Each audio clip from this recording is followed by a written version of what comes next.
Yeah, okay, thank you. Yes.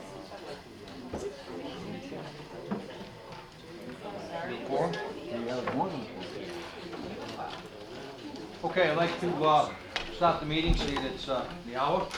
Mr. Chairman, members of the committee, prior to the meeting, I was alerted that Milford rep, Marty Moran, could not be present, and that Mitchell Teneroli, Hopedale rep would be delayed, but is hoping to join. Okay.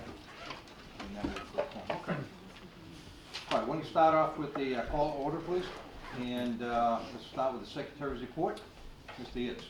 Mr. Chair, members of the committee, I've reviewed the regular meeting minutes from the September 15th committee meeting. I asked for a vote to approve. I'll make a motion to accept. Second. We have a motion to accept. We have a second. Just to help for the Okay. new secretary, Mr. Lavin. Mr. Lavin and Seconded by Mr. Koopman. Mr. Koopman, second. Okay. All right. So we have a motion and a second. Do I have any comments? Seeing here none, I'll call for a vote. All in favor say aye. Aye. Those that are opposed? Anybody abstain? So moved, thank you. Going to the Treasury report with Barbara. Yes. So included in your package was the September 30th, 2016 Treasurer's Report.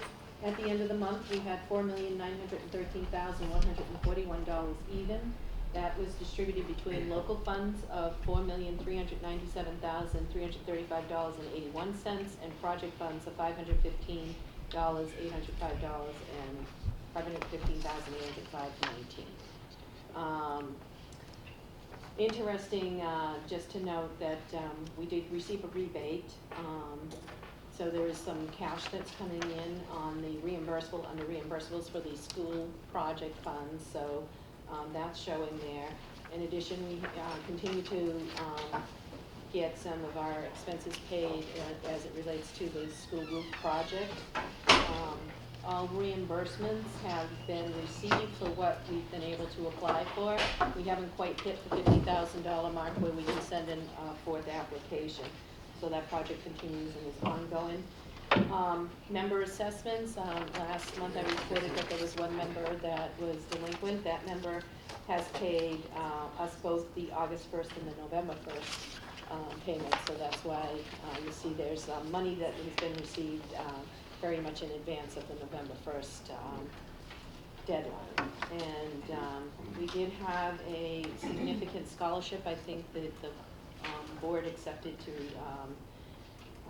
acknowledge that scholarship at the last meeting, and that money is now hit the bank. And that's all I have to report. Okay. Do we have anybody in have any questions? Yes. Sir. Motion by Motion. Mr. Viola. Motion. I'm sorry. Motion. We have a motion and a second by John. Do we have any discussion? Doc. Two things. For the benefit of the home audience, the reference to member, which is certainly an appropriate term by the treasurer, is not a member of the school committee, but a member of the district, one of our communities. Right, And I'd like to acknowledge the efficiency of both the treasurer and working in cooperation with the business office and its personnel, which has ensured that, with supportive help from facilities, the quickest possible turnaround from the MSBA, which they've acknowledged, and is kind of a goal, if you will, laid out by the school committee for us to maximize the return and minimizing any need for short-term borrowing or maintaining a cash flow. This exceeded expectations as far as the fast turnaround at which the money has come in. So congratulations to the parties. That concludes my comments. Okay. Any other comments? Okay. We have a vote. We have a second. Call for a vote. All in favor say aye. Aye. Opposed? Anybody abstain? So moved. Thank you. Joseph. Thank you very much. Apologize for my tardiness. No, item 4? Item 4, Mr. Chairman, yes. Yes. Item 4. Need to appoint a new recording secretary for our meeting. I will entertain a motion.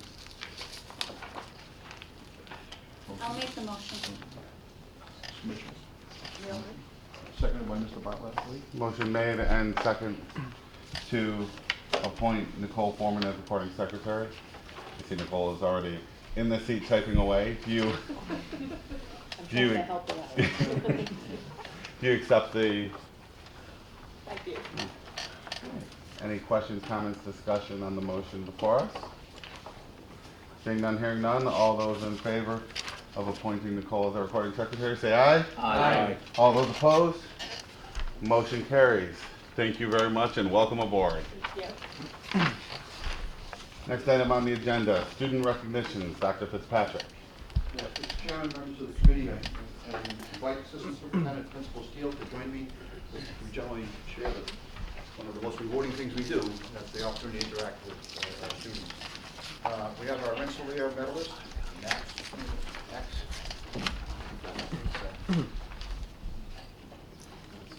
I have not seen him yet, so in any case, we'll publicly acknowledge the fact that he is distinguished. Any comments on that? Obviously, we're very proud of him. We'd love to, if not see him tonight, maybe we can bring him back to the future meeting and honor him here. But certainly a award of distinction. I don't believe we've handed out too many of those. So it's very proud of Max and his accomplishments. I do know that the national president of the Skills USA is in our audience. Stacy, come on up. This young lady was elected by her peers to represent not only Massachusetts, but the president of Skills USA at the national level. Wow. Okay. So how many members does that include, that last count? 372,000 approximately. The number's still growing. Yeah. Give or take a few. Yeah. Well, Stacy controls the electoral college here, and has already certainly distinguished herself in a variety of community service and organizational activities as a student leader, had an impact throughout the district, but has taken that technique and style and teaming skills to and interacted with some of our professional staff and other students for an aggressive agenda that will be interesting to watch the impact and the fruits of those labors. Valley Tech will once again host the state of Massachusetts skill competitions, and we will have invitations shared. I think it's just before the May this year, isn't it?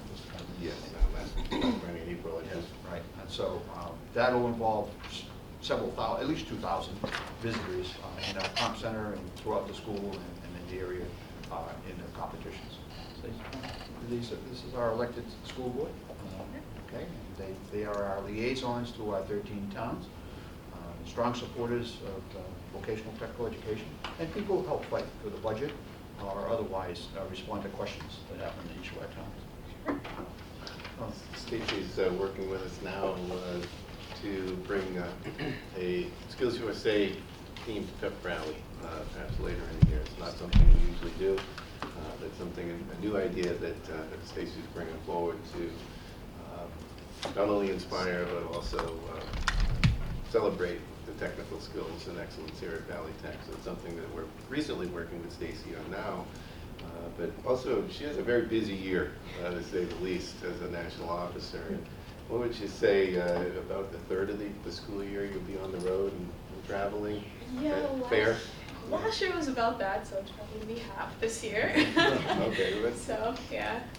tremendous commitment on her behalf to hold these offices and do what she does, and also remain a great student here on campus, but representing far and wide. So very proud of Stacey. Incredible accomplishment. So it's been an honor to serve. I've been involved in Skills USA since my freshman year, and really the opportunities that I've been given through Skills USA and just being a student at Blackstone Valley Tech have been absolutely amazing. The staff here, honestly, I wouldn't have been able to do it without their support. I'm just so grateful to be a Beaver. So yeah, like that's, I carry extreme pride whenever I travel. Whenever I represent our country at events, I always remember that I'm a Beaver. So with extreme pride, I'm a Beaver, yeah. Thank usually in between gigs. Yeah. I think so. Congratulations. Have a great year.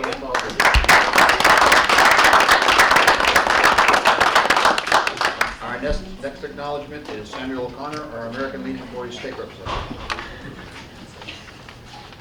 Sam, congratulations.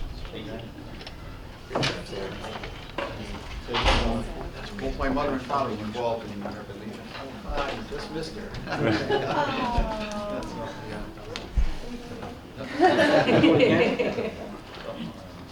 So, all right, why don't you provide a little background on the American Legion activity? And how they All right, so it was a week-long program at Stonehill College in Easton. It was the last week of school, so we were all sorted into different cities and towns that represent, well, they all had their own different issues, kind of representing real-life issues, and we were given like different budgetary problems, school committee, which I was actually elected to serve on, ironically, as well as a slew of other problems. So we were all elected to offices and we solved those issues. And then there were some mini lectures. I took an economics course and a public speaking course. So there's a lot of really distinguished people. And then they did a lot about patriotism there. We had a flag ceremony every morning, and the American Legion is talking a lot about that. Any questions? Representative? Having Are done, you done it well? Yeah, I'm sure you will. Thank I was you. gonna say, I did that once many years ago. So, Oh, really? yeah, it was a great experience. Yeah, it was awesome. Well done. Thank you. And we have our newest Eagle Scout, okay, is Jonathan Rivenier. Yeah, lost that correctly. Okay, and we will look for an opportunity to recognize him personally when he's available as well. Okay. So that concludes the student recognition. Thank you very much. Now time for our student reps. The floor is yours.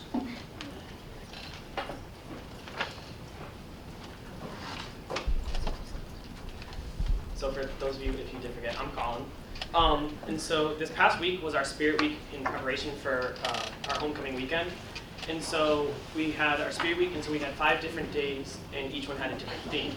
So Monday we did America Day, and everyone dressed in red, white, and blue and showed their patriotism. Tuesday was Tie-Dye Tuesday, so it was kind of like a throwback day, and everyone had tie-dye on, and that was like probably my favorite day.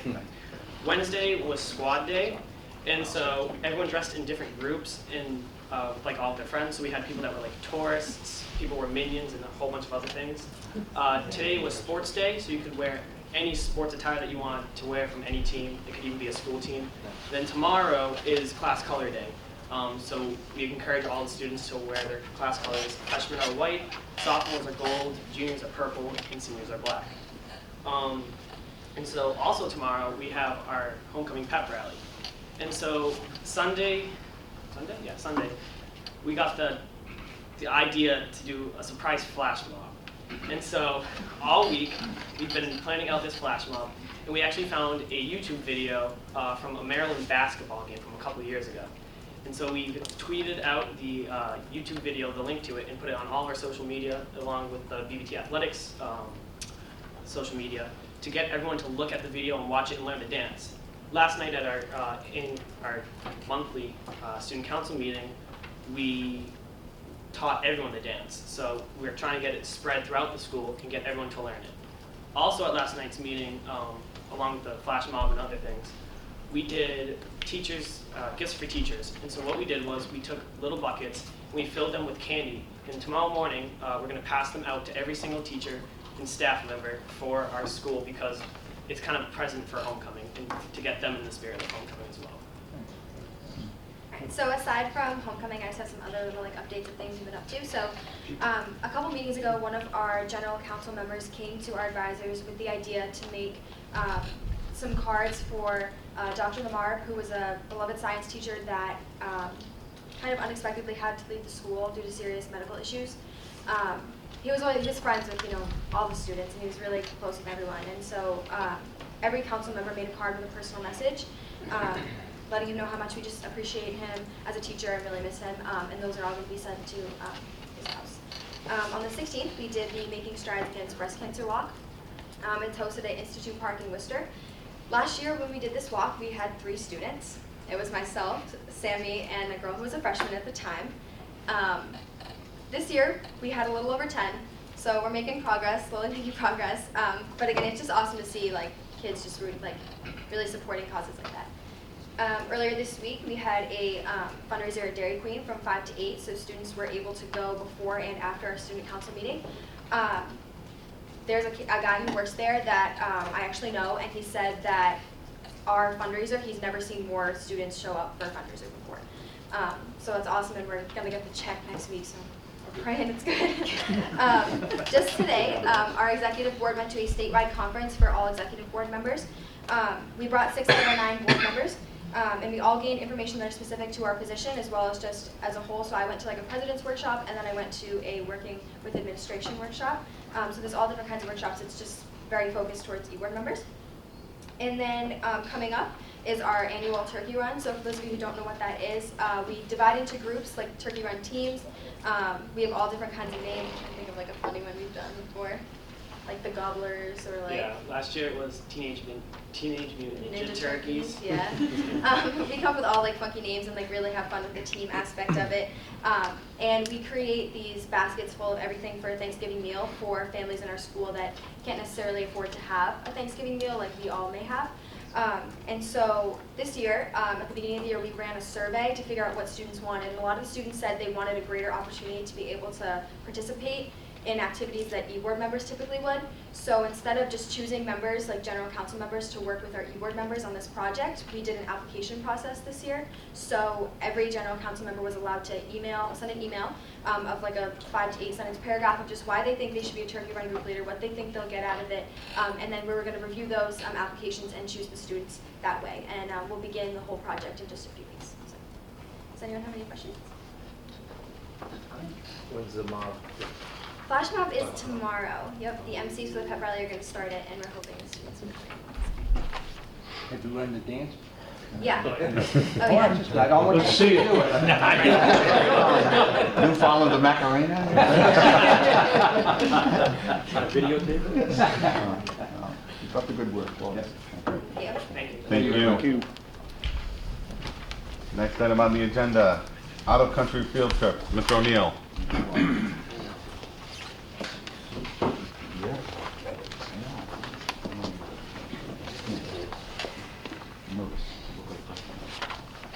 Good evening, everybody.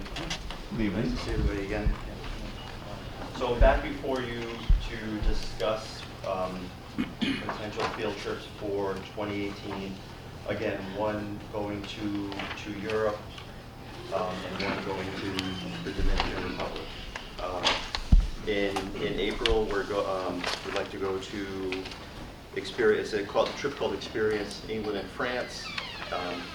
It's a different trip than a trip that we've normally done. There's much more hands-on learning activity for this particular trip.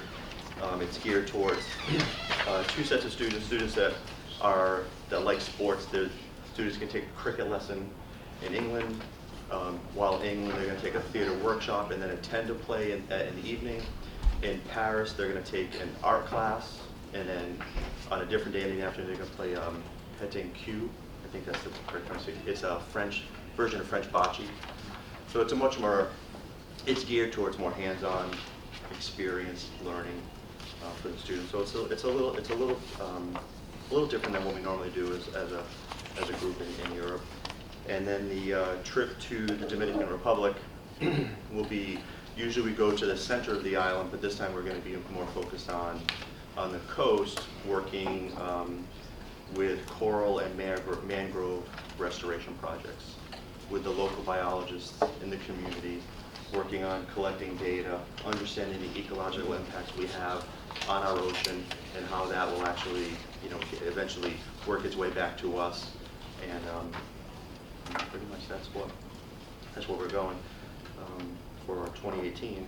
In addition, I'd like to address one of the school committee members last year brought up the issue of domestic community service.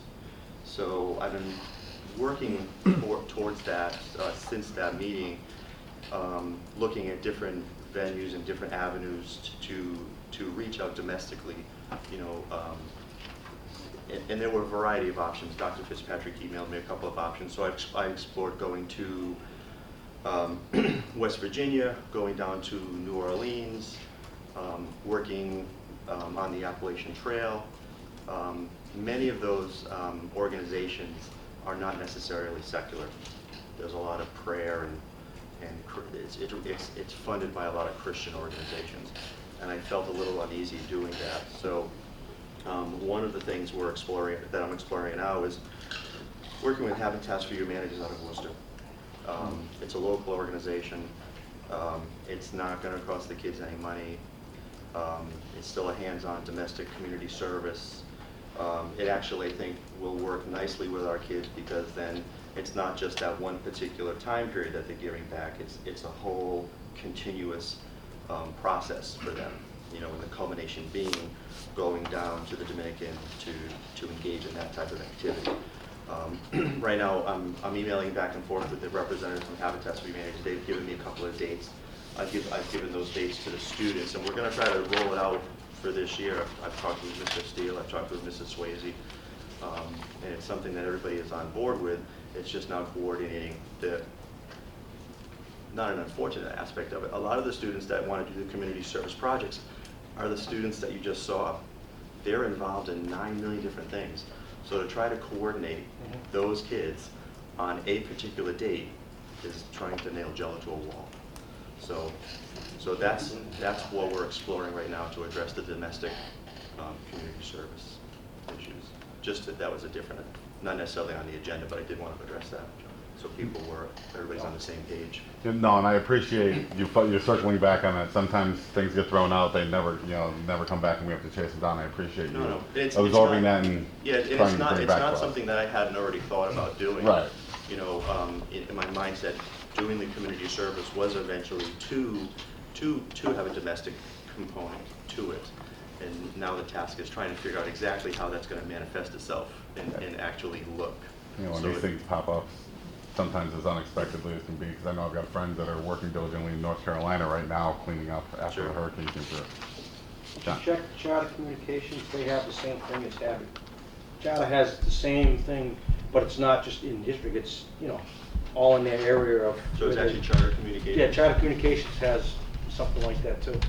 Okay. They do all kinds of, you know, people's houses over, yards, cleaning, wherever they need them. I mean, at this point in time, the kids, once I presented this option to them, the kids were all on board. They always wanted, our students, as you saw, they're go-getters, and they want to do stuff like this. And now it's trying to corral everybody into the same time frame. So I will take any suggestions. Because they might have something in the district, which is in our district, if, you know, if it's local and they can make the time, it'd be closer. Yeah. Also. And the kids being the way they are, it may evolve into additional projects that they just go off and do on their own, especially with the skill sets they have here. Yeah. So that's it. I'll check Yeah, into that. Thank you. So as far as the trips that are in front of you, any questions on the London or the England and France trip or the Dominican Republic trip? Yeah. I was going to say, I will take them up as separate votes, just so there's no confusion between two if anything comes up. You want 7.1 first? 7.1. I'll make the motion and present it. Second. Motion made and second, item 7.1, which is the trip, the marine conservation in the Dominican Republic. Any questions, comments, discussion on that trip? I just have one question. The difference of the number of students, one is 12 and one is 40. The community service trip, so that it's not a large impact on these villages, the numbers are always smaller. The roads are smaller, the buses are smaller, and it's a much more hands-on oriented trip. Having done the community service for 2 years now, this will be my 3rd year, I can't even foresee having 40 students. You know, the village that we went into is a different village this year. We went to the same one 2 years in a row. So I don't really know what the size of the village is, but the village we went to could not have accommodated 40 students. It's just not even feasible. I think it would be actually a burden on them to do something like that. Any other questions, comments, discussion? No, in the past this has been a provisional, pending as things go forward should circumstances change. So if that sounds like That would be something you would entertain as being part of the motion? John? Yes, definitely. And then we receive continuous updates. Yeah, I mean, I know traditionally we do the provisional, if it's so far out, Yeah. things can change, but at least this way, it's not carte blanche, but at least allows you to get started with fundraising and recruitment, and things like that for I the think kids. last year we asked that to always just be updated right up almost to the end. That's right. Just, world So- changes daily. Absolutely. Any other questions, comments, discussion on the Dominican Republic trip? Seeing none, hearing none. All those in favor of approving item 7.1 provisionally, with subsequent updates, say aye. Aye. All those opposed? Motion carries. The trip to the Dominican is approved. Next item, 7.2. I'll make the motion. Mitchell made the motion. And Bartlett second. Any questions, comments, discussion? This is the trip to England and France. That's the part that I read. Questions, comments, discussion on the trip to England and France? Seeing none, same provisional, same provisional piece, subject to updates should circumstances change. All those in favor of approving 7.2 provisionally, say aye. Aye. All those opposed? Motion carries. That trip is approved. Thank you very much, Mr. O'Neill. My pleasure. Thank you for your time. I can't tell you, how grateful the experience these kids are getting, either way with these trips. Just want to make about, like you aptly said, these things are very far out, 2018, so there's quite a bit of time. But I think I also heard you say that there's quite a bit of things that can change Yes. within that period of time frame. I would hope that you would continue to look vigorously for something in the domestic aspect to help out in the United States. At least one of these 3 trips coming up, that we could take a look at something that would be available to help out situations which are in dire need in this country as well. So I'd like you to continue to do that and let us know what your progress would be if that's it's okay with the chairman. You're talking the community service aspect of it. Yeah, in other words, the trips that you take, you've taken them out of country all the time. Yes. What I'm asking for is to see if there is not an area in which the kids can go help out. As you mentioned so aptly a minute ago, Pennsylvania, or perhaps down in New Orleans, or perhaps in other places that are in great need in this country. To have our kids realize that it's not just a trip out of country all the time. Right. It is also trying to help out here in the United States where there's aptly need here as well. So I'd like you to continue to look for that and try to find something secular, and I understand that there's issues with that. I gotta believe there's something available in the vast continent that you can get to the United States that doesn't have a secular aspect. So There were dozens. I'm just want to bring it forward again. Yeah. I'd like to see that happen, and I'd like to see some of the kids go out and help some people in Appalachia or whatever it might be in the same type of spirit that they have done here with the ones from our country. I'd like to see that if you just keep us updated on that as well. Yeah, We've got plenty of time. We'll continue to explore that. Thank you. Yeah, and even if it turns out that it's something right here in the valley, the community service aspect, because that's not necessarily a trip we have to approve.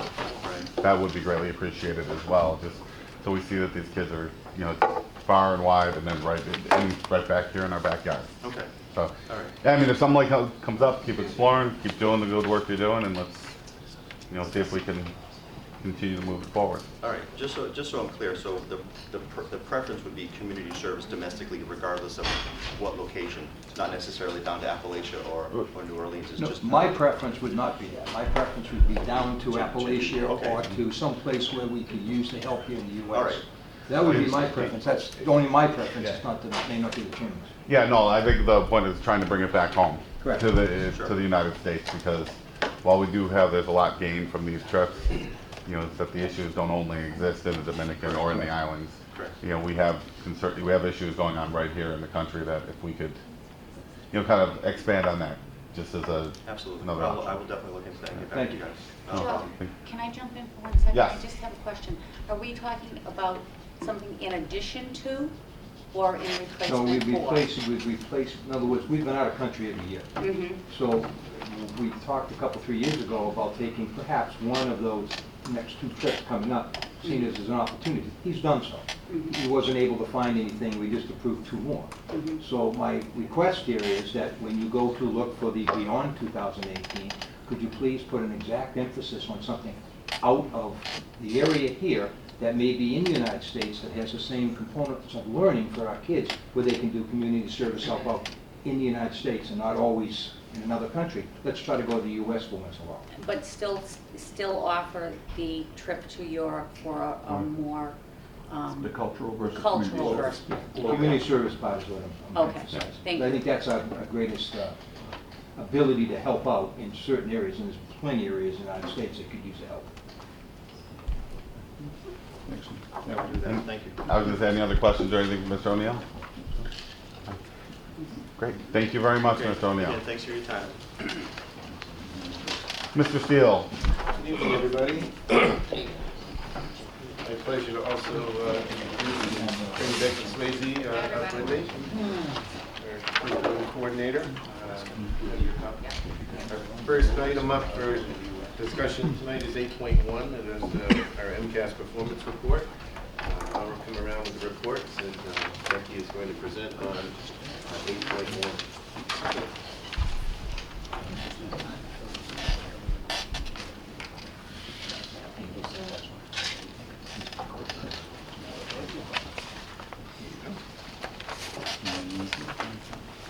Thank you very much. Welcome. Thank you,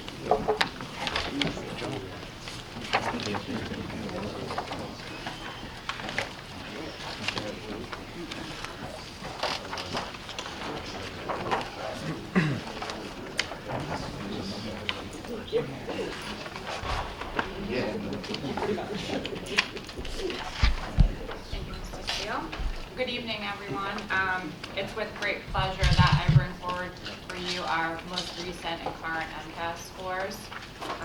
Traditionally, in years past, we provided you with a pretty extensive packet of data which we thought was most relevant for information to pass along to you. And so I'd like to be able to walk through the packet with you to ensure that you have a full understanding of how our students did last spring. Just for clarification purposes, the data that will be presented to you today is a result of our now current juniors for English and math. So these are tests that they took as sophomores.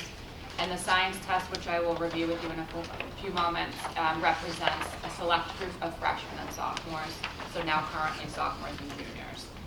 So there's a cover page for you, and if you flip to the second page, it's a general MCAS page for you.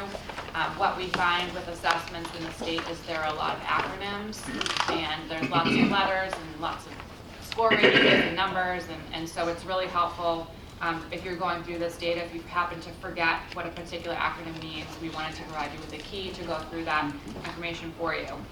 The performance levels for MCAS have stayed the same.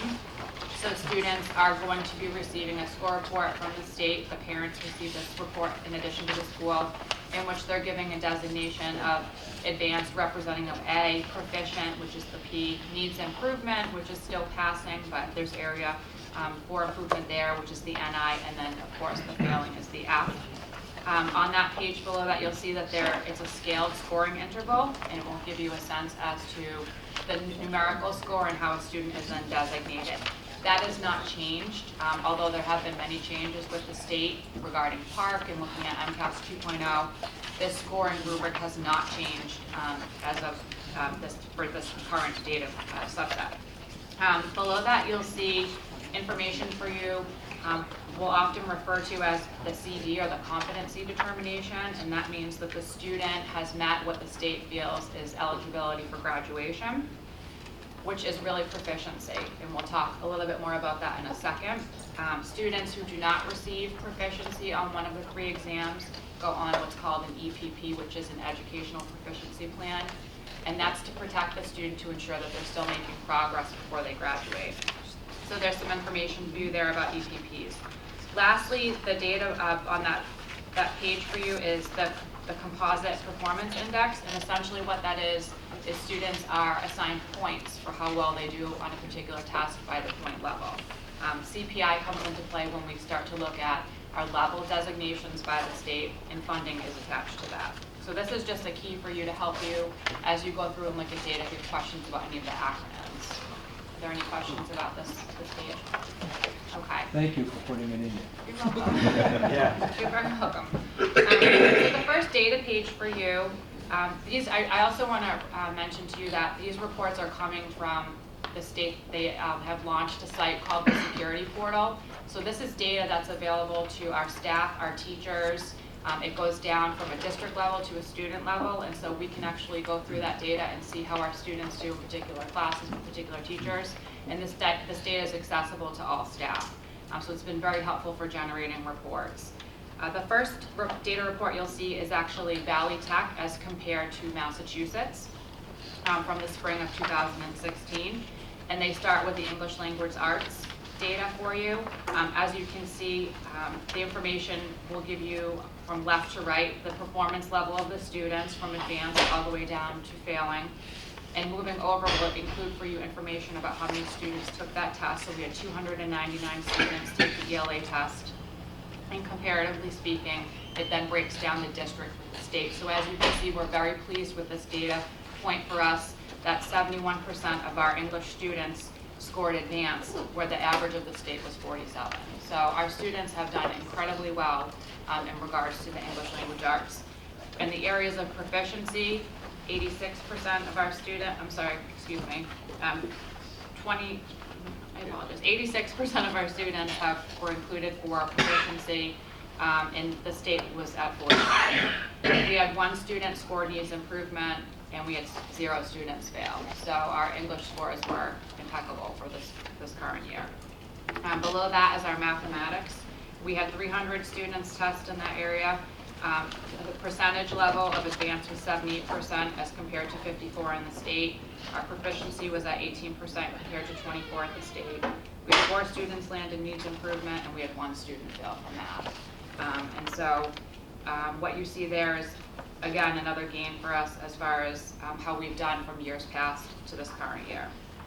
The last data point for you is our science and technology test, which encompasses advanced freshmen and some sophomores. And so we had 288 students test for that particular exam. They take it in either biology, physics, or we actually had 1 student come in who took it in chemistry as a student who came as a transfer student.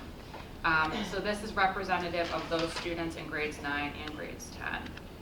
And so the data there shows you that our district, comparatively with the state, continue to do incredibly well, with 43% of our students versus the 29 in the state, 52% versus the 44 in the state, 5% for needs improvement versus 21 in the state. And then warning, we had 1 student fail for science as well. So our passing and failing rate for MCAS, we've been very fortunate that our students have done very well. We have made a great advance with our curriculum as we've implemented Common Core, and we run a number of boot camps prior to MCAS testing and extra help sessions, which we think a lot of students take advantage of and then are met with great success. Are there any questions about that page? Okay, the second page for you is an actual breakdown for you of the English language arts data, specifically for that grade 10 student. What's helpful about this actual page is that it gives you a sense from 2013 until the current year as to the progression of how our students do. And so the areas that we tend to focus on are we're hoping that our students, the advanced and the proficient go up, and the needs improvement and the failures go down. And so as you can see, for 2016, we were able to achieve that. We're very proud to say that we were 100% of our students had advanced or proficient for English, which is a pretty rare data point to have, not only as a comprehensive school, but as a vocational high school. So that was a first for us, knowing that our students did incredibly well with that. So this is helpful, comparatively speaking, from year to year. Any questions about that? The following page is specifically for mathematics for you. This was a major curriculum shift for us with Common Core, and so now that we're fully aligned, our students are participating in an MCAS test that has a lot of Common Core curriculum embedded into it. And again, we continue to look at that trend of the advanced and proficients going up and our needs improvement going down. And we're very pleased that that trend has continued also for 2016 for us. So that data is there available for you as well. Yeah. Quick question, when was the change in the Common Core? Was it 2016, 15, 16? They actually have had, it's almost been an eclipse, so there's been what's called a crosswalk document, so it's been a slow progression over about 4 or 5 years now, but we were fully implemented about a year and a half ago. The following page for you is now the breakouts of our sciences. And this page for you at the top represents our biology exam. And again, it's very similar to our English and our math. We look to ensure that our students are advanced and proficient, are gaining, and our needs improvement in our warning or failures are decreasing. Our students this year did incredibly well as compared to several years ago. What was most different for this year is we're now anticipating and folding in the next generation standards, which are new science standards that our students are being asked to perform under. And so those standards are now being incorporated into that MCAS test as well. So our students are continually having to adjust to curriculum shifts, and they're doing very well with those shifts as we're embedding that information. The next page for you is the physics breakout. Again, a similar shift for curriculum with the next generation standards. We're always asking our students to participate in after-school help and boot camps, and our science boot camps have been the most popular.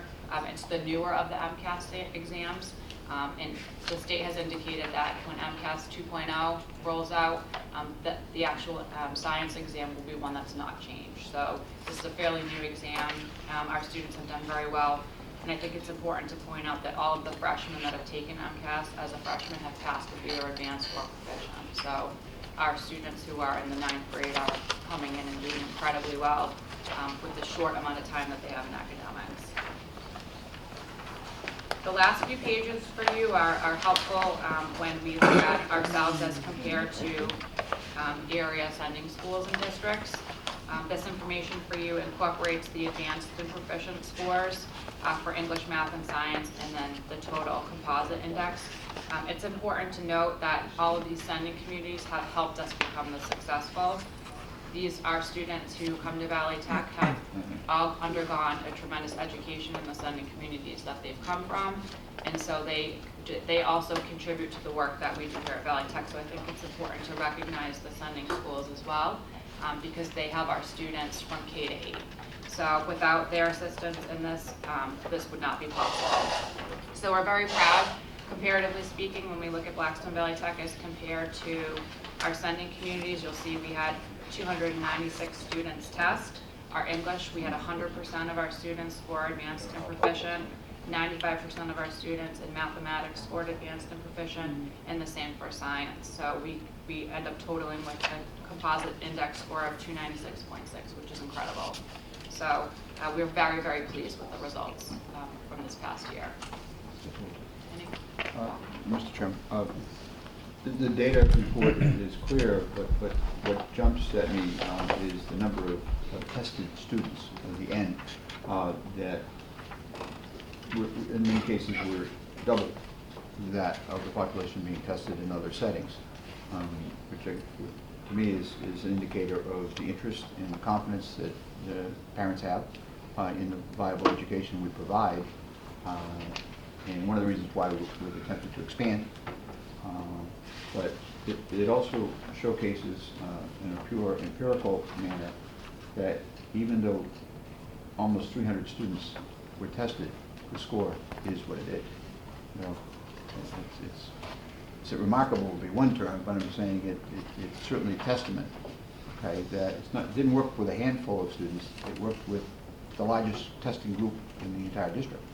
You know, just, you know, congratulations to the staff and every parents and everyone else who made this possible for the largest testing sample. And likewise, I think it's important that the committee know that we take the assessment very seriously. Our students have been we provide them every morning with breakfast. We provide them with a very serious testing environment. Our teachers are incredibly trained. We have an assessment coordinator, Steve Grabowski, who does an impeccable job at grouping students. So a lot of work goes into the actual environment in which students test, and that's through the support of the school committee and the district, and our families and our students at home. So it's very much a team effort, I would say. So we appreciate that very much. The next page for you is comparative of other sister vocational schools. And likewise, you can see how Valley Tech would measure up advanced and proficient as compared to other vocational technical high schools within the state. And again, our scores are 100% of our students for ELA had advanced and proficient, 95 for advanced and proficient for math, and again, 95 for advanced and proficient for all the sciences. And so you can now comparatively see how we did against our peers. Questions? Any questions? Okay. The last, second to last document for you provides you a snapshot from when MCAS was actually enacted and we started here at Valley Tech way back in 2001.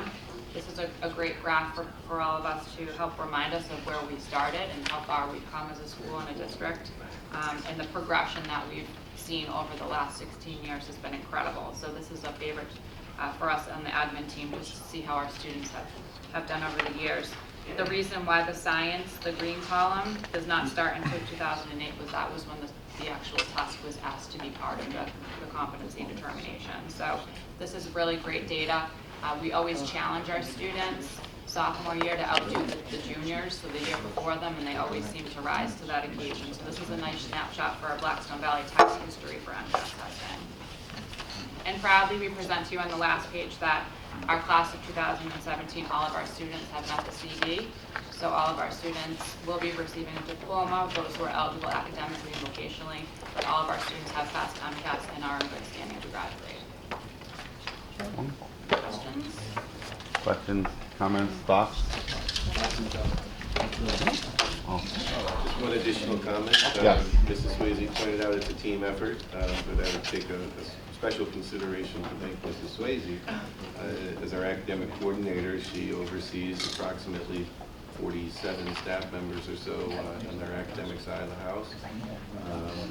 Works on integration projects, curriculum changes that seem to never end. And as she's pointed out, those have been done in the Eclipse fashion, or always blending in the new and adapting, and she's done that quite impressively. And I think that a lot of these results are also attributable to her leadership. So thank you for a great job. Thank you. Thank you very much, Ms. Swayze. Thank you.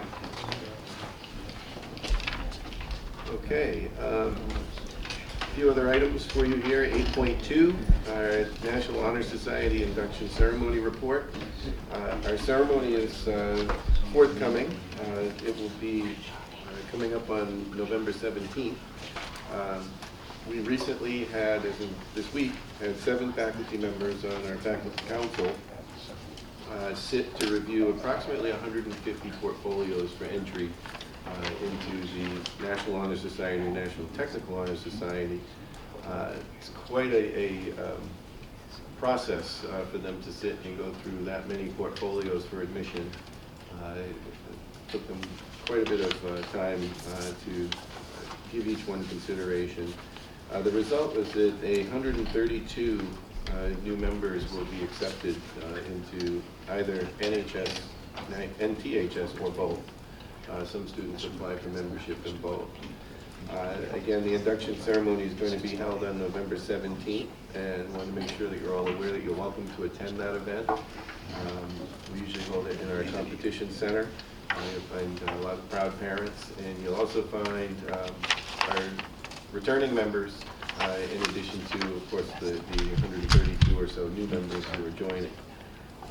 One thing that Mr. Swayze, myself, and other members of the administrative team are looking at are the criteria for that. It is something that we have elevated over time as we look at the overall number of students, or if you will, the size of the National Honor Society and National Technical Honor Society overall as a group. And it's something that's in consideration. All of the criteria are outlined on page 40 and 41 of our handbook. So I won't go over them with you, but I know that you all have a copy of this, or certainly can get you one if you would like another. But it's something that we look at as our school grows. Likewise, we also have to look at those criteria for membership into it. We've always had a healthy group joining, usually over 100, but it's definitely getting bigger and bigger and bigger. And so to keep it in true distinction, if you will, we always have to re-examine that. but proud to say that there are that many students, for example, academically, that means that 96 or above. In the shop side, for Technical Society, top 20% of their shop, it's already incredibly competitive, and they're earning their way in. So there's no bad news in this report, just that we have droves of students who are excelling at what they do, taking their time here seriously, no matter whether it's career technical studies, academic studies. There's also requirements in there for community service, and they qualify. It's quite impressive. Questions on National Honor Society, National Technical Honor Society?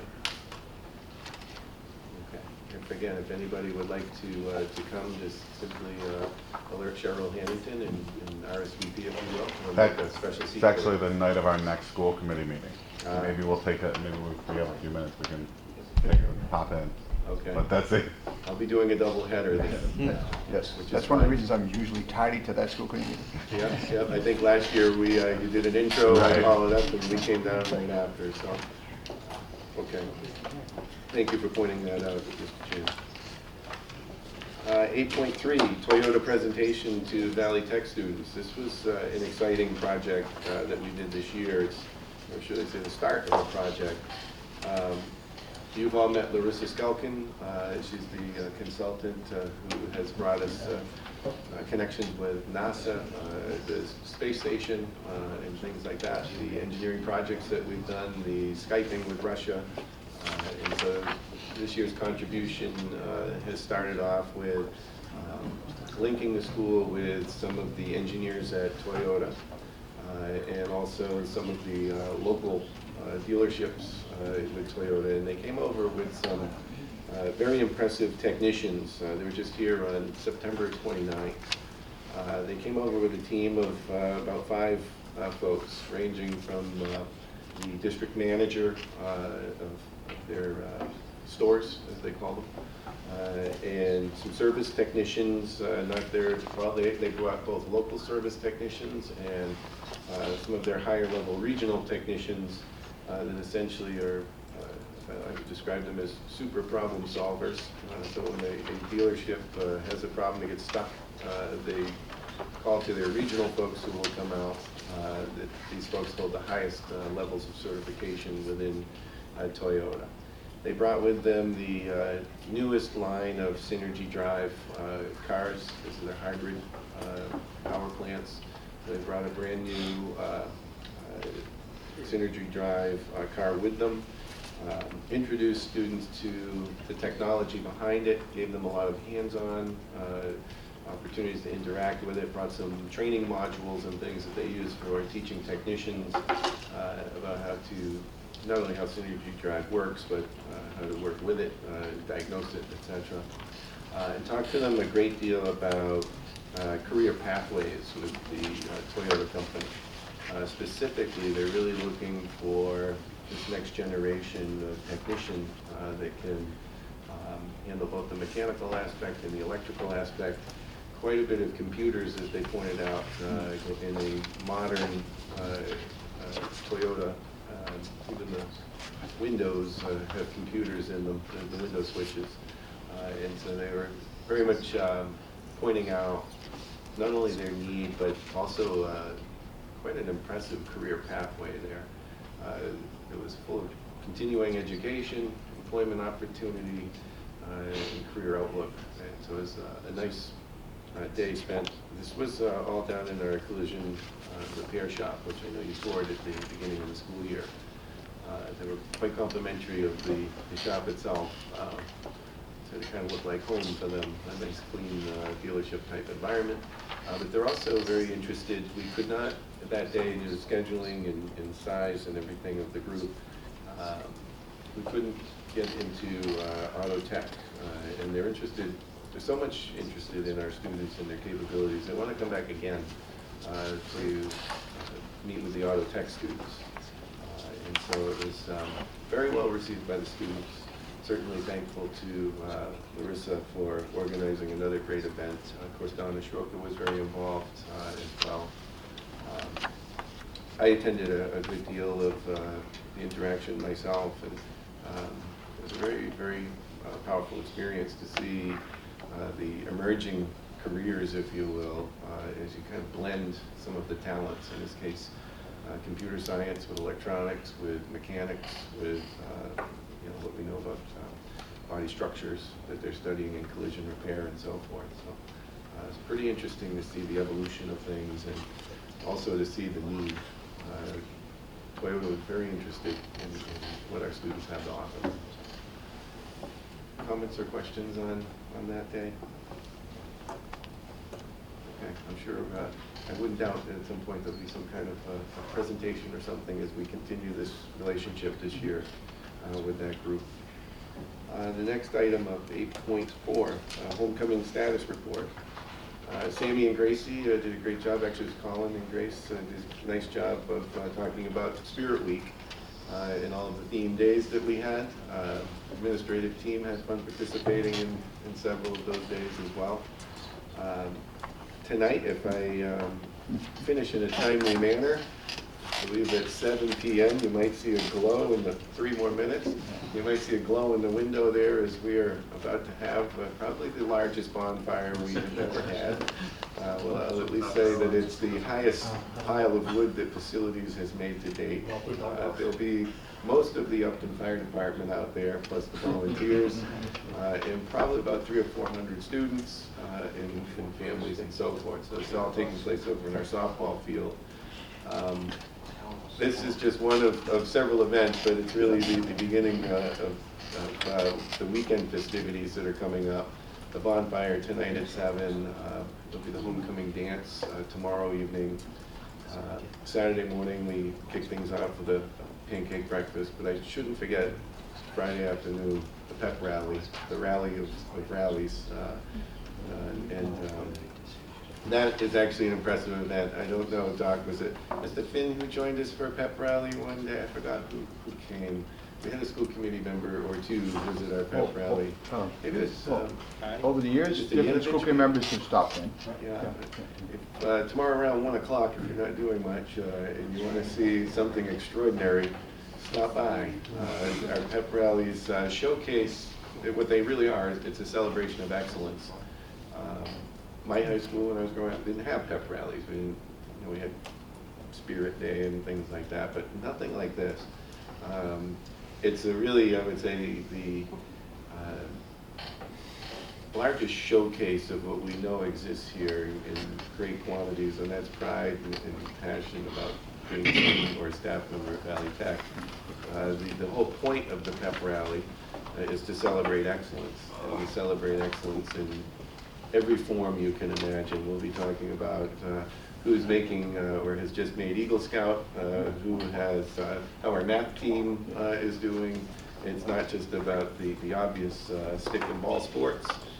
We'll be talking about our robotics teams, celebrating their accomplishments, everything Skills USA. And of course, the students have outrageous pride in their classes. Grace and Colin were talking about, that their colors, how the freshmen will be wearing their whites and the sophomores in their golds, juniors in purple and the seniors in black. Picture is in white, is in all white. As white is you can see this C, this quadrant, if you will, of the competition center. Another quadrant is just gold face paint, gold socks, gold, and so forth. And they have a pretty good time demonstrating what I kind of describe the rings of pride here. Pride in themselves, pride in their shop, pride in being in the class of whatever freshman, sophomore, junior, senior, and pride to be a Beaver. You'll feel the building shake, and that gets them good and riled up, and we put them on the buses. Tomorrow night, the dance sells out. It's always a sellout event. And then Saturday morning, pancake breakfast to get things started off right. That is a fundraiser as well. And all of the games that we are having are also the senior games. So they'll be the last home games for the seniors. And we've been watching the weather for Saturday. Our athletic director says looks looks okay for Saturday for a football game. Will be at 2 o'clock. So we're looking forward to all of the contests, and that'll be, I think, the latest contest will be the football game. We'll wrap things up with that. Great stuff, and certainly hope to see you, and you're welcome to come to all of it. If you'd like a detailed itinerary, we have a page on our website dedicated just to homecoming. So if there's this particular sport or contest you want to see, it's all laid out for you there. Okay? Any questions on homecoming? All right. Let's see, moving into general advisory dinner. Let's see. First, if you are interested in coming, and we'd love to have you, Cheryl Hannington is taking all the RSVPs. This year, we do this annually. This year's general advisory dinner is already well underway with culinary arts. They're working on an Asian-themed menu this year, which sounds exciting. We had a group of Korean educators come through today, about 20 principals and school leaders from technical schools in South Korea. And as we were touring through, it dawned on me, we're right in the middle of making kimchi. And they were so impressed. They thought I was kidding. I said, no, I'm not kidding. As we toured through culinary arts, but they were a little surprised by that one, Doc. It's all in the preparation. No, we do that too. Anyhow, the dinner will feature, as we usually expect, about 300 guests. We do have approximately 500 plus advisory committee members. We don't anticipate that they will all come to the dinner. We're comfortable around 300. Last year, you may, if you did attend, we started to fill the annex as well. We will do that if we have to.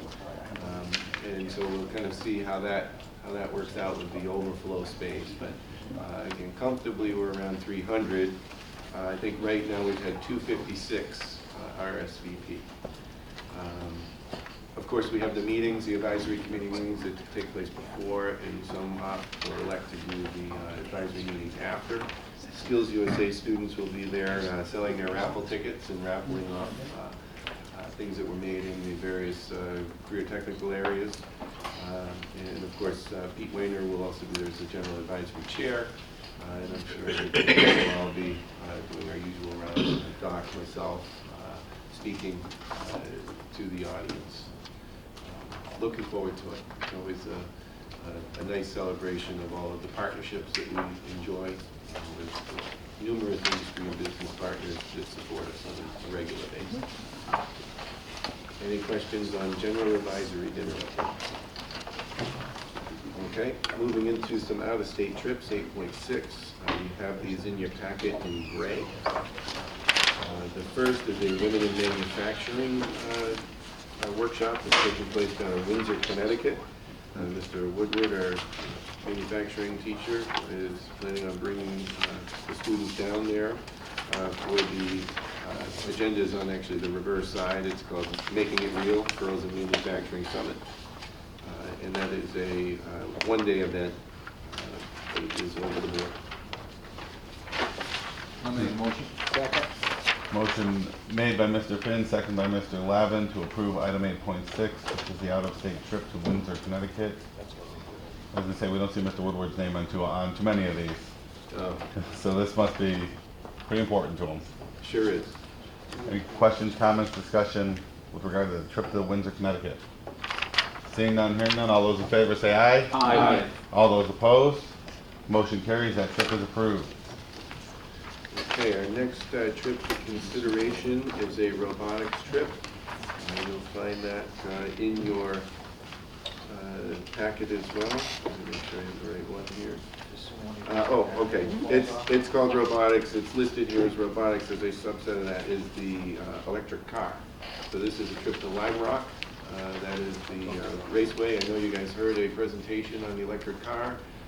We have since put new wheels on it. That's right. Yeah, they're gonna make it. It's got new spindles and it has wire wheels on it now as opposed to mags. And they're going down to try it out again, give it another go. So the one-day, November 3rd and 4th down at Lime Rock Speedway. I'll entertain a motion. Motion. Second. Motion by Mr. Bartlett, second by Mr. Lavin. Any questions, comments, discussion? Seeing none, hearing none.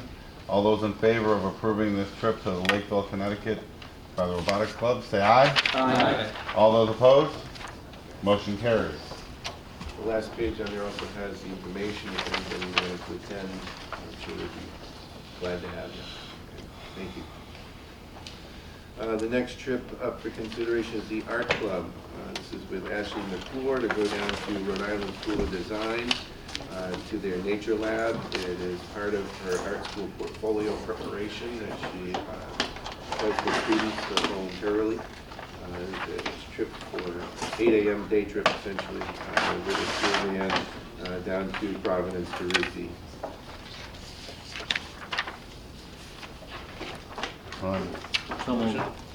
Moved by Mr. Henry, second by Mr. Bartlett. Any questions, comments, discussion on the art club's trip to the Rizzi Nature Lab? Seeing none, hearing none, all those in favor of approving the trip, say aye. Aye. All those opposed? Motion carries. Okay, the next two are health services and dental assisting. I'll talk about them as one. Perhaps you want to choose to take them up as separate items when you vote. Essentially, it's the same trip, but they're doing it with both cycles. So grades 9 and 11 and another trip with 10 and 12. This is to go down to the Providence Convention Center. It is the Body Works exhibit. If you're familiar with it, it's a plasticization of the human body. It's an anatomy exhibit that was at Boston Museum of Science actually for about a year. We had taken the trip there. Now it travels, this exhibit travels. Very appropriate and impressive trip for our students in the health careers and health fields, both health services and dental. So there are two requests because they're on different dates. Again, taking two different groups of students down to the Rhode Island Convention Center for the Body Worlds title exhibit. Okay, I see no reason to take them up separately. They are the same trip, part of the same. That's why it's the same trip. Just two different days. Just 2 different days, which is just the way their cycle works out for them. I'll make the motion. I'll second. Motion made by Mr. Lavin, seconded by Ms. Mitchell, to approve each of these trips to the Rhode Island Convention Center for the Body Works Vital Tour. Questions, comments, discussion? Seeing none, hearing none. All those in favor say aye. Aye. All those opposed? Motion carries. Thank you very much. Thank you very much, Mr. As Steele. always, I appreciate your support. Bonfire. You can see 5 or 6 trips there. Means a lot to us that you support us in doing those enriching activities. It's great. It's what we do. It's great to see that they're continuing to find ways to enrich the students on these out-of-state trips. We'll grab a bucket of water and go. Providence isn't that far.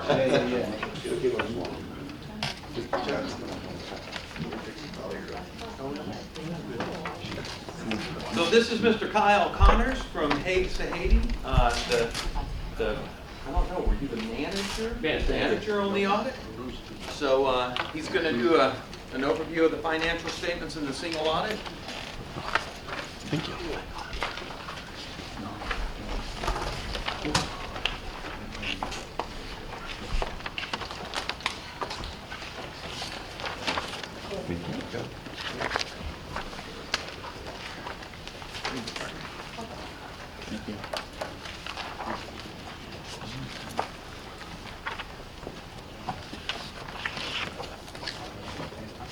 The floor is yours. Great. Well, thank you all for having me here tonight to talk about your 2016 financial statements and your single audit. We had a very smooth audit process. Your finance team did a great job preparing for us. And so thank you to Curtis and to his staff. This report might look a little bit different than it has in prior years, only because it's my first year working with you. But this year, the real meat and potatoes of the report haven't changed too much. There weren't any new standards in the current year. So I'm going to walk you through some of the more important areas of the statements, if you want to follow along. And we'll start with page 1. So page 1 is our independent auditors report. and we've issued you a clean, unmodified report in the current year. We have very limited adjustments, nothing material. And so what that means for you as a school committee is that the information that's being provided to you on a monthly basis by your finance team is reliable information following the accounting standards. Pages 4 through 14 are the management discussion and analysis, and this provides a nice summary of your financial statements. I'm going to pass over it because I'm going to talk about most of the items that are in that management discussion and analysis as I go through the rest of the audit. So our financial statements start on page 15. This is the government-wide balance sheet. Not a lot of changes in the current year. There is a $7 million liability that you'll note with the state pension plan. It's about a $2.7 million increase in the current year, and that is due to changes in the state's plan, the assumptions under the plan. Something important to know is that as that liability grows or shrinks, it's out of the hands of the district as you're a part of the state plan. So whatever numbers they give you is kind of what what goes into your financial statements. It's not like you can pay extra and reduce that liability. You'll also notice the OPEB obligation, the other post-employment benefits, has increased $2 million from the prior year. We can go over this as we get into the notes of the financial statements, but just something to bring to your attention now as well. If you have any questions at all throughout the presentation, please don't hesitate to interrupt me. Page 17 is the government-wide income statement. As you take a look here, you'll see that there was a reduction in the net position of about $2.3 million.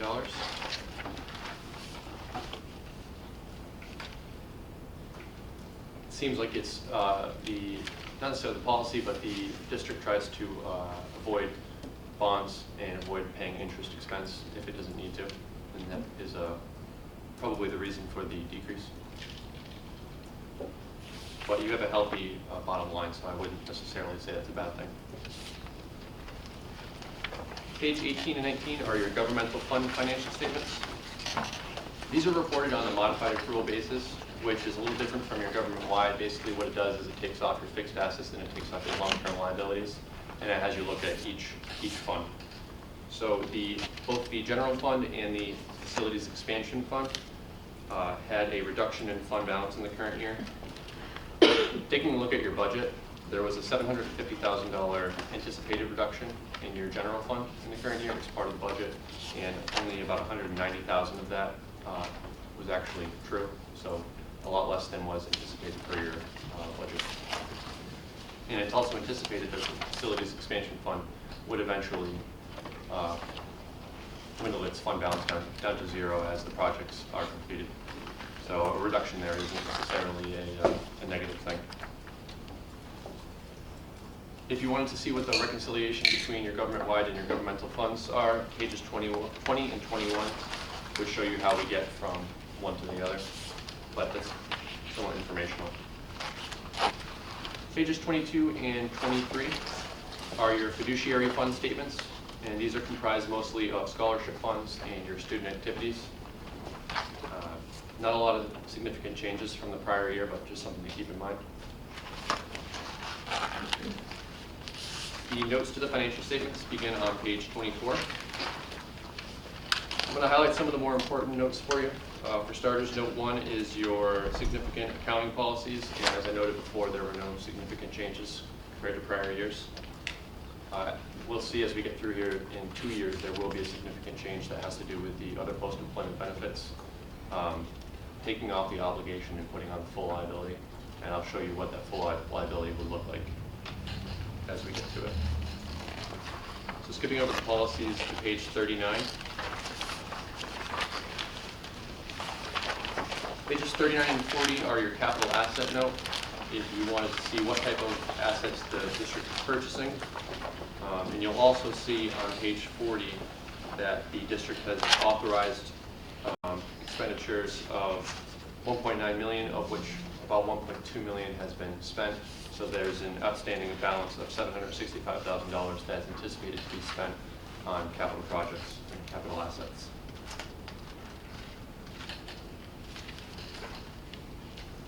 Page 41 is your additions and reductions to long-term debt. We get more into the pension and the OPEB as we get to the note. But you can see here that there's one bond payable outstanding that is anticipated to be paid off by 2025. If you wanted to see how those payments are broken out, it's on page 21. Oh, excuse me, 41.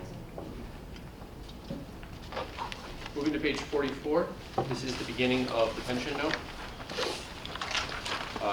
Right now that the state, which again, this is out of the hands of the district, but the state is using a discount rate of 7.5%, which is basically their expected long-term rate of return. And if you look on page 48, you'll see what the difference would be if that discount rate ends up being a percentage point lower or a percentage point higher, and how that affects your liability. So if the state is off by a full point in either direction, it does drastically change your liability. Another point I wanted to bring up, if you look on page 47, is that the state's currently using older mortality schedules. We're seeing other liabilities increase significantly when those tables are updated from the year 2000, which is what they're at now, to 2016. People are generally living longer, which is a good thing, but that also has an effect on your long-term liability. So I don't know when the state plans to increase that table, but when they do, we've seen pretty significant spikes in the liability that's owed. So just something to keep in mind. Page 50 is the beginning of your other post-employment benefit note. And as I was saying before, the standards, GASB 74 and 75, which are going to come into play in the fiscal year 18 audit, 2 years from now. That's going to take the obligation off the books at 13.7 and put on the full liability, very much like they did with the pension, GASB 67 and 68. So taking a look at what your actuary provided us, the difference is going to be about $11 million.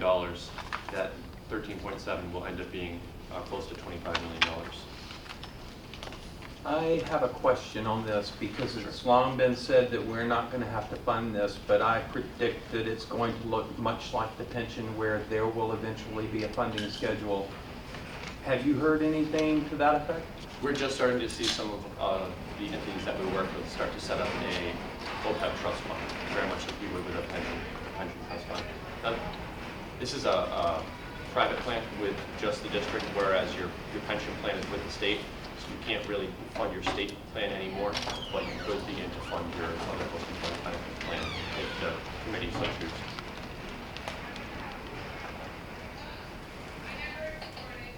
Pages 53 and 54 are the GASB standards that we talked about. So if you wanted to get a little bit more familiar with them or have an idea of what their impact is going to be, we provided a brief synopsis, and we certainly look them up online as well. Pages 56 and 57, these are the budget versus actual highlights, which I think is some of the most important information for the school committee to take a look at. So I'll go through a couple of the significant variances that you see in that far right column. There are 4 variances I'll bring you through that were all favorable variances. The first being that $175,000 favorable variance for transportation aid. And really what that comes down to is the state's budget. It's a very difficult item to budget for because it's not really known up front how much money they're going to be reimbursing the district for. So the district budgets for that a little bit conservatively, which is probably smart, and in the current year it came in about $175,000 more than anticipated, which is a good thing. The other item you might see on the bottom of that page is the $750,000 unfavorable variance, which isn't truly, that's not truly revenue that didn't come in. Basically all that is it was anticipated that you would use $750,000 of your general fund balance to cover expenses, and as we noted earlier, it was only about $190 that was needed. So that's it's just how it falls out in the budget. Looking at the expenditures on 57, there was quite a bit of savings in the instructional line item. This was due to a lot of small areas of savings, but a couple of significant areas are that the special education costs came in a little bit lower than anticipated. Again, that's another area that there's a lot of moving parts and it's very difficult to budget for, so I think the district tries to budget for that conservatively as well. And there was also a tech integration specialist position that was cut that led to the some savings in that line item as well. The $100,000 savings under facility and building is something we've seen across a lot of different entities that we work with. It's a lot of savings on energy and gas and power that just the rates decreased in fiscal 16 compared to the prior year.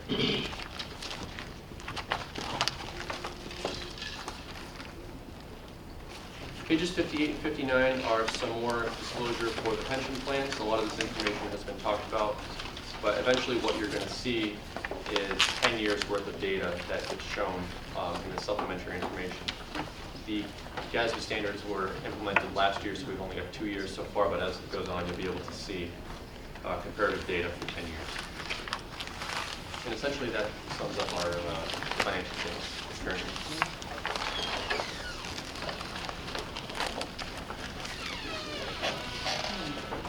I'd be happy to go through the single audit unless anyone has questions. Any questions, Doc?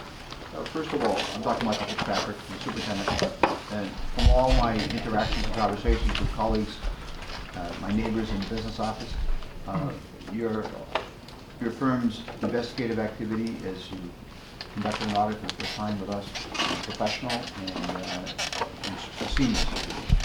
My appreciation to that. You are likely aware that on November 7th, Massachusetts will witness a series of significant changes based on legislation and subsequent laws that were passed. Absolutely. It'd be interesting to continue to work with you to determine how best to implement those changes. The school committee will be transitioning, for example, from a subcommittee for warrant signers to a single designee, and then we'll have the subsequent report as one of the changes. The OPEB trust fund option now exists for us to create that.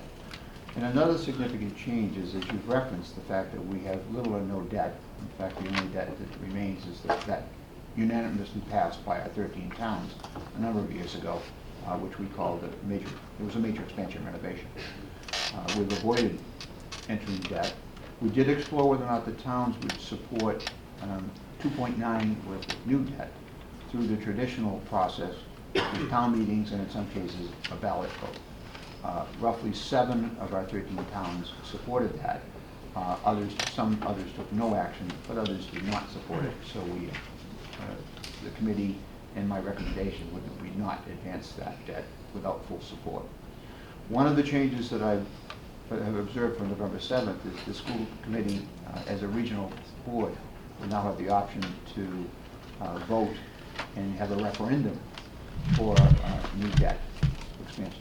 So it'd be interesting to see whether or not you wish to share any thoughts, recommendations, or opinions, either formal or informal, to us as we embark upon any of those changes. And I only summarized 3 of them.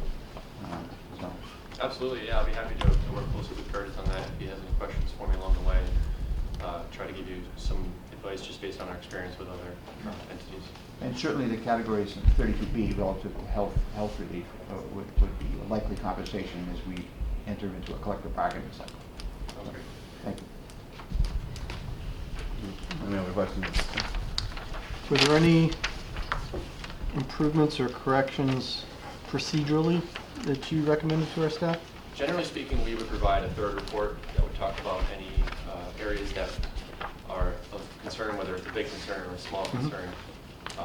Frankly, we didn't have anything to report to you with regards to improvements. There's a very strong control system in the finance department. So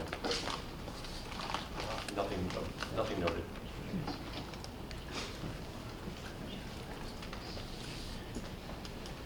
The single audit. Great, on to the single audit. So the single audit report, this is where we test compliance over the federal dollars that the district receives for various grants. In the current year, based on our firm's risk assessment special education program, was selected for further testing as a major program. And if you go to page 3, you'll see that we did not note any non-compliance with the federal regulations in the current year, so we issued a clean report here as well. To give you an idea of where the district stands compared to whether or not single audit is required, it depends on a threshold of $750,000 being expended in a given fiscal year, which is up from the prior year of $500,000. So in fiscal 16, the district spent, out of the federal awards they received, $911,000, so it's just over the requirement, and that's why we performed a single audit. Page 8, this is an area where if we had a significant deficiency in internal controls or material weakness in internal controls, this is an area where we would disclose that existed for a finding related to the federal programs that are tested. And as you can see here, we did not have any findings to report to.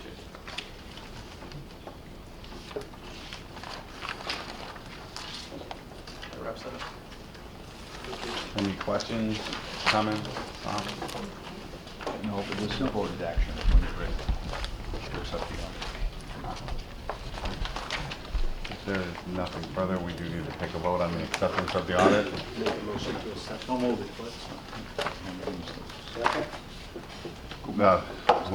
Mr. Koopman made the motion, Mr. Hanratty seconded the motion.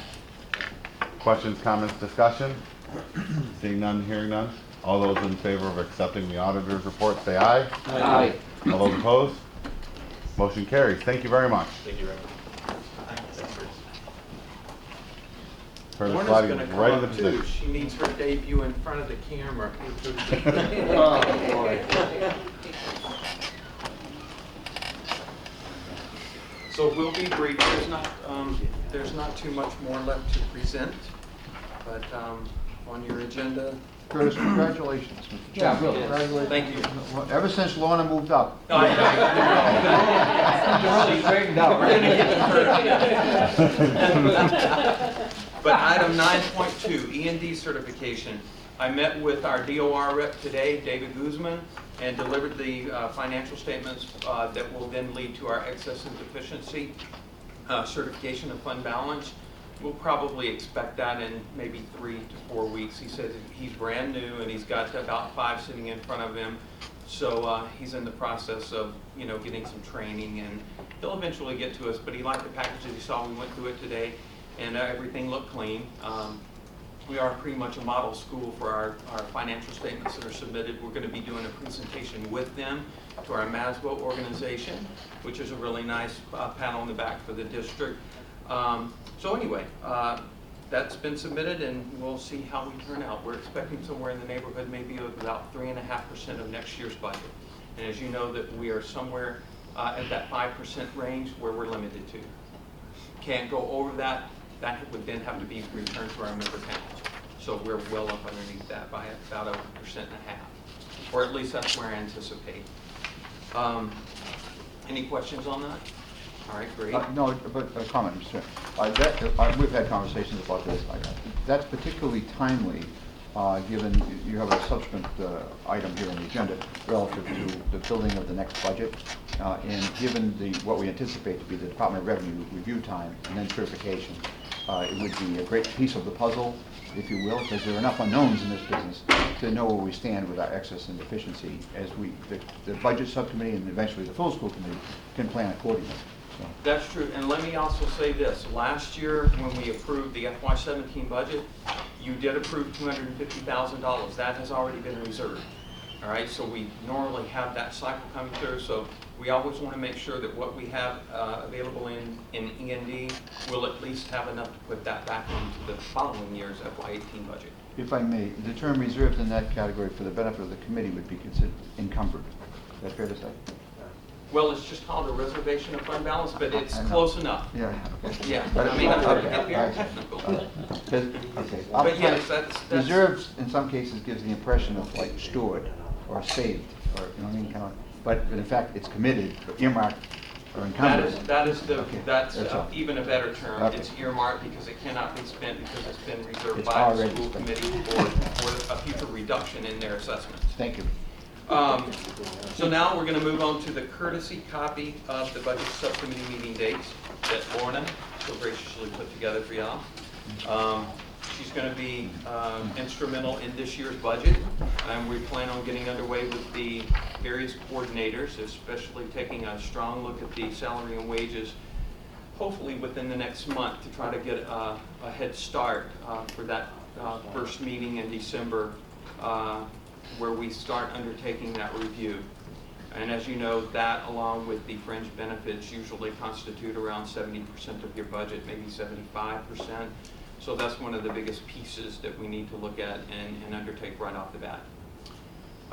So we'll put that out to the various subcommittee members. We'd appreciate your review of that document and get back to us if there are any conflicts with your schedule. And if there are enough people not going to be here, we'll look at an alternative date. Okay? Again, I had an opportunity to do this in advance. All the dates are booked on my calendar with Cheryl's help.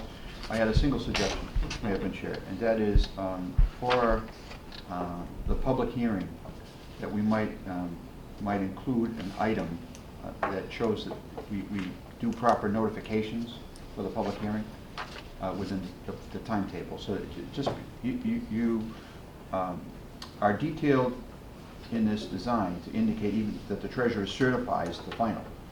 So that tipped me off, so maybe we might want to indicate that we will meet any public notification requirement of the hearing within the, and the same thing we do with school choice and other kinds of things. And I did mention that to Cheryl as well, see whether or not we would simply do that through notification of the website or in fact a legal ad if in fact necessary. But, okay. And you did talk to me, and I knew this was already done and prepared for the meeting, so we do plan on altering this before we put it up for posting. It's the only suggestion I have. It's well done. Don't have any line item transfers to present at this meeting. We will likely have some at our next meeting that we'll be presenting, so we'll pass over that line item. For donations, approvals, I've included in your packet, it's a goldenrod copy, and it's an oscilloscope that was donated by Continental Resources to our engineering, our electronics and engineering program, valued at $2,930. So we're seeking your approval for the donation of this item. It has not been delivered to us yet. I strongly suggest to people not to take possession of anything until the school committee has approved the donation. So we're looking for a recommendation. Second. Motion made by Mr. Finn, second by Mr. Koopman to accept this donation. Questions, comments, discussion? Curtis, in a separate communication to the athletic department, and included in the agenda is item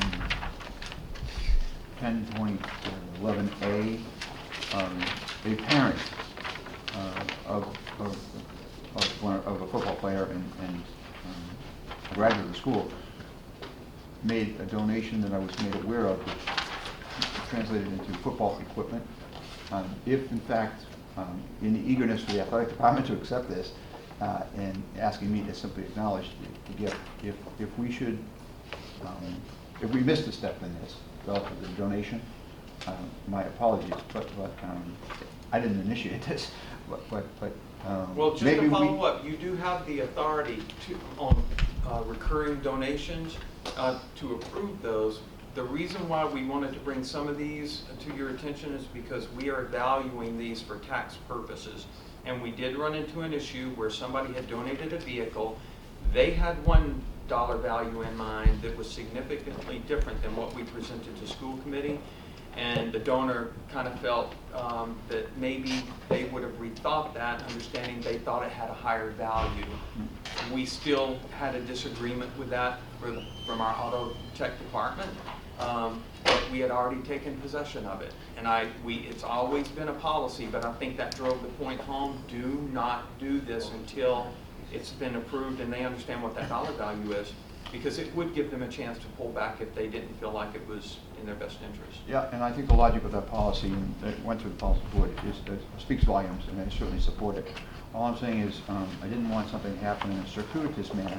Maybe we need to have a conversation with the athletic director And I don't believe there's any tax issue relative to this other donation that I'm aware Yeah, of. no one's asked me about it, so. Yeah, I just realized it happened in a separate activity.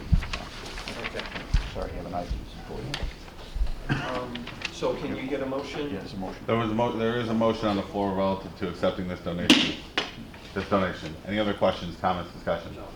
Seeing none, hearing none. All those in favor of accepting the donation, say aye. Aye. All those opposed? Motion carries. Okay, and the last item is the grant listing that I think is up for your approval as well. Just to give you an idea, we are still in the process of working with a vet to get the program improvements submitted. That's not due until December, so we do have time. But there are some very strict requirements around that grant that we're working with your department and you probably with your team to determine how best to write that portion of the grant. I might note that the listing that you see before you is $679,627. The last item there, the Skills Capital Grant, we just got notified by the state that we were invited into the pipeline. That is, and we've got up to $500,000 that we can put in for that, and we do have an equipment listing already generated for that value. Doesn't mean that we'll get it, but I wanted to just at least make a note that last year we put in for 407 and received that. If we were to get that 500,000, which there's no reason to expect that we wouldn't, we would be, we're already exceeding prior year grants. With the exception of the MSBA that's already been counted, that was over 600,000, and that was a one-time shot. So just pulling that off, we're already ahead of the prior year, assuming we get the 500. And we're just starting. So we plan on getting some more for you, I hope. Sure. So, if y'all want to make a recommendation for approval. Londa's done a hell of a job. We're getting to You helped a little, didn't you? You want to vote on this first? I think y'all put, did y'all put vote? No. This was information, I believe. Okay. I knew the committee would benefit from having to gauge, okay, that we obviously asked the committee and they didn't support a significant modification of the personnel and roles and responsibilities, and I think it's an indication of how effectively that change that the committee supported is playing out. Okay, and so I thought it'd be helpful to have a snapshot of where we are with the grants, but not a vote. And this does it quite well.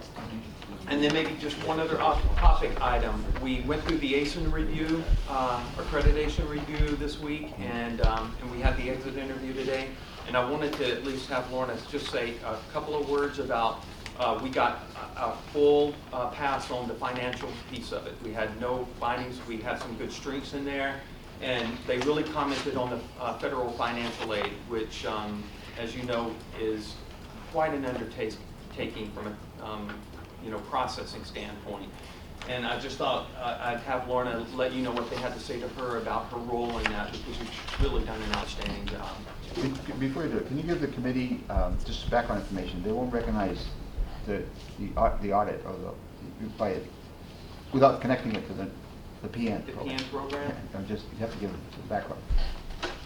Okay, well, I think we were up for our accreditation review, and that's the accrediting body for the PN program. And I think Joanne Monks has been working on this for several months, and she did an outstanding job, they said, for putting the binder together. And then she had a table as long as that full of files and binders and documentation that they went through. They met with the various administrative team members. They did a facility tour. They met with students. And one of the outstanding remarks that we got was how well the administration of the school supports the program, and how we're in line with the mission, or they're in line with our mission. So we got some really good reviews there. And then they went through several of the standards, and just some small improvements were needed, but we passed every one of the standards. Ours had no areas for improvement, which was nice to hear. It doesn't mean that we don't continually seek ways to improve our processes in the office, but That's why I wanted Lauren to at least give you some words about what she does with that program and what resulted in such a nice finding. So first, Joey Monks and her team from a few months have been putting together a package, and it was excellent. It was very time consuming, which shows in the exit interview today. But one of the standards had to do with fiscal responsibilities and ensuring that we were being responsible, not only from a budget, financial sustainability of the program, but also from the standpoint of how do we support the students. How do they understand the financial obligations they're entering into with us, because they owe us for the tuition, but we also offer them Title IV federal aid. So a lot of that, they owe the money back to the federal government. So we laid out from them some of the processing we do when we meet with the students, what the timelines are to help educate them and ensure everything is in compliance. So it was good. I'm glad, and as Curtis said, there's always room for improvement, but at least I know we're in a good place. And our default rate is something in the neighborhood of 5%. 5%, yes. So for federal financial aid, if you took out a direct loan, the default rate will drive whether we can continue to offer Title IV to our students. And I believe if you have a default rate of 30% for X number of years, 2 or 3, we're at risk of losing the program. So we've been at 0. For the first time, we're at 5. So you're doing okay. And we follow up with students that have graduated if they are in default and tell them they have options. They can call their financial servicer and try to go into forbearance or defer some of their loans for a period if they're struggling. So and they thought it was actually an error. They thought it was supposed to be 50%. They've never seen one that low, and attributed it directly to the information that is delivered to those students in the individual meetings, when they do the intake, when they do the exit counseling, and she firmly explains to them all of the ramifications of them taking that loan and not paying it back. So it's been very effective for the program. Don. That's interesting. The committee's heard this evening several reports. I received a report about the MCAS scores, which Becky Swayze outlined, which came from the state, external information. The auditor, of course, is an independent auditor who reviewed the books, again, outside, external, neutral review. In this case, the national team consisted of 3 experts, one from Texas, one from Florida, I think the other was from Georgia. Alabama. You would have known if Makes it a was difference. Louisiana. No, not a bulldog, huh? All right, okay, anyway. So, and in fact, they came the longest as far as our visitors until the people from South Korea showed up. But it shows that these, once again, external, independent reviewers, we have no control. They can say anything, report anything, and this is the result. So we will receive formal reports in due time relative to these agencies, as we just saw the product of the auditor following, extensive reviews. Congratulations. All right, thank you. Great job. Thank you. Nice job. Next up, Dr. Fitzpatrick. Mr. Chairman, members of the committee, item 10.1 is a draft agreement. Several members may be aware, I think all members are aware that we've had a very productive partnership with the Milford Regional Hospital that's created a satellite setting within our building that's allowed us to have access to a nurse practitioner, a data entry person, and nutritionists and other support to our students. It's made significant differences in saving lives and protecting the wellness of anyone associated with our environment. The hospital in Milford has recently run into some new challenges with its own finances, and so we've had several meetings with them. The hospital remains eligible for money from the state, which the school would not be eligible. And so maintaining a partnership with a hospital affiliation is critical to the revenue neutral aspects of continuing this program that's on our campus. And so we have been in negotiations, friendly negotiations, and we have been sensitive to the fact that the hospital finds itself needing to address finances on its side. In a friendly effort to advance this, I agreed to do a memorandum of agreement, and have since this is the document which I forwarded. I do not have a response at this point. It wouldn't be surprising that the hospital may want to have its legal department or others look at this, you know, where I developed this without the benefit of legal, kind of a friendly, just tightening up of the agreement. And it does it as a cost impact in order for us to pony up or shore up what would be necessary to continue the support. And the cost impact, Curtis and I, and the treasurer was also at the table, we tallied this to be not in excess of $60,000. But the total benefit is multiple times that. And the state money and others would be insured if we can continue to maintain the partnership in some form. So I want the committee to be aware that we're in negotiations. This would be a performance goal for the superintendent. It's something that I had targeted along with others,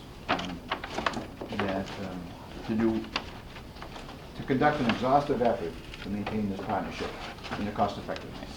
So you may be aware that we've had previous partnerships with other agents, including community colleges, that I didn't feel were in the best interest of the district, and therefore we did not renew those contracts. This one I feel it is beneficial, and we're trying to come to terms. Any questions on that, Mr. Chairman? We'll keep you posted, and I hope we're able to come to terms. Like any partnership, it takes both sides to come together. Hearing no questions, I'll move on. Item 10.2. Okay, the Mass Association of School Superintendents held its executive retreat at the Cape Cod location, conference environment. I continue to be the only vocational technical representative on the executive board. It continues to prioritize teacher evaluation, conversations with the commissioner and the Board of Education, and the social and emotional wellness of students as its priorities for the organization. It's interesting because the Wellness Center is an example of our long-term commitment to social and emotional support of students. And there have been countless emails, reports, back and forth. It appears that in the most recent general person's understanding, the Commissioner of Education has agreed to delay any presentation you make on the teacher evaluation standards from his scheduled plan to do that at the Board of Education meeting this month to wait until the November board, which among other things would mean that the Commissioner and the Board of Education and colleagues across the state would know how the referendum votes, the verdict is on those. If you take action before them, you wouldn't have the benefit. So I would not be surprised to say that the Commissioner, it was not insignificant to bring that to the Commissioner's attention, that, you know, that they have the benefit of knowing that. And we'll see what happens with that. Any questions? Moving on. The NESDEC group had a joint conference in Rhode Island. I'm also in that executive board, and an opportunity to interact with that group. That is the representation of about 30 colleagues from the New England states, so it goes outside Massachusetts. And so we do our best to work through those resources and through that organization as well. Any questions? None on that one. Move on. 10.4, the committee would have received this evening, although it was not available for the advanced mailing, a report of how a group, a healthy group, in the sense of large group, from the National Defense University visited us, and they wrote Brigadier General from the Jordan Air Force.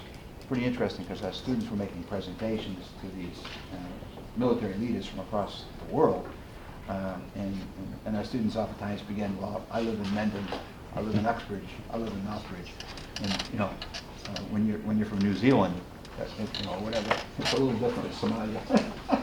It's kind of interesting. But they wrote this thank you communication, which I believe gives you an indication of their impression as they visited back on 9/27/16. 9/23, sorry. Any questions on 10.4? Seeing none, continuing. At the request of our chair, we responded to requests from our colleagues from the Bellingham School Committee, and the chair, a student from the community of Bellingham, and our director of student life, and myself, made a presentation to the school committee, televised school committee in Bellingham, and we received item 10.5 from the chair of the school committee indicating his feedback on the meeting. Invite the chair to comment. Yeah, no, Mr. Reed had indicated, there's a relatively new school committee. The most seasoned members at that time are 3 years. So felt it was a good opportunity to have us come in so they could have a better understanding of what we provide and how we accept students and what we do here. Because the students they have in the K through 8 side, some of them will be coming here. So I want to make sure they were well taken care of and that we were continuing to serve them well. Any questions on that item? Not moving on. In the event any committee member has such a request, we will do our best to respond or accommodate to that. Over the years, I have made presentations, not just to finance committees across the district, but occasionally to school committees across the district. These things need to be coordinated because you can be committed to one community and if we're not available to go to another community. Item 10.6. Had some a professional outreach from the newest member of the Uxbridge Finance Committee, a gentleman by the name of Ken Tavares. Jimmy, if you happen to know him, okay. He came over and toured the school, indicated that he was going to, he's been appointed or somehow agreed to serve as a liaison to the Finance Committee in Uxbridge to the Blackstone Valley Tech budget. Many of you would be aware that that's not an uncommon process. That many of our finance committees, because we have 126 finance committee members, and I'm saying that in some cases the finance committee have designated a person and sometimes a subcommittee to look at different departments, or in our case, the regional school budget for us. And so we take this seriously. We're glad to inform, provide them information. This is translated into tours or luncheon meetings or whatever else is necessary, sometimes our campus meetings. And so Mr. Tavares came and seemed to enjoy his tour, had lots of questions. They seemed fair and reasonable. He asked for copies of several years of the budgets previously that were given to him and indicated that he would do his best to try to come to some of the budget building meetings. And so we've had that happen before. Seemed nothing other than a positive professional agenda. We have nothing to hide anyway, but I'd say it went well. I'd be surprised if he doesn't report that in any other setting. I enjoyed meeting. Questions on that? Hearing none, moving on. The Department of Elementary Secondary Education has created a sub-branch in this area of social and emotional welfare of students. More and more literature, the depression, the drug challenges, so many other things of the adolescent society, not society in general, are driving new considerations, new priorities, new support systems. This would not be new to us. Okay? We've been doing these things for years, and it's one of the reasons we have the test scores, the completion rates, the attendance rates, the placement rates, because we take this very seriously. And so the way in which our counseling and support staff, special ed staff, and everyone here responds to the needs of students has created, God bless you, has created an opportunity for us to be considered a model as well.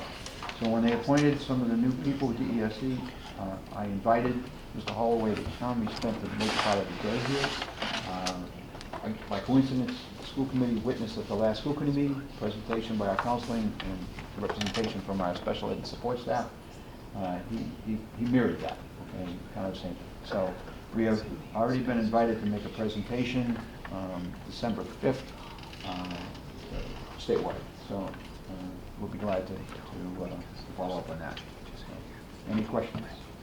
Once again, it seems like a professional eager to learn more and to become familiar with some of the practices, if not best practices, that are occurring across the state. Any more questions? Moving on. I trust the committee is aware, and Mr. Finn was among those who were able to join us. For several years, I've attempted to encourage a reenactment of the Civil War, not the American Revolution. I know. So, you know, we'll try an American Revolution, but that's a different battle. Then we can find some reenactors for that. Yes.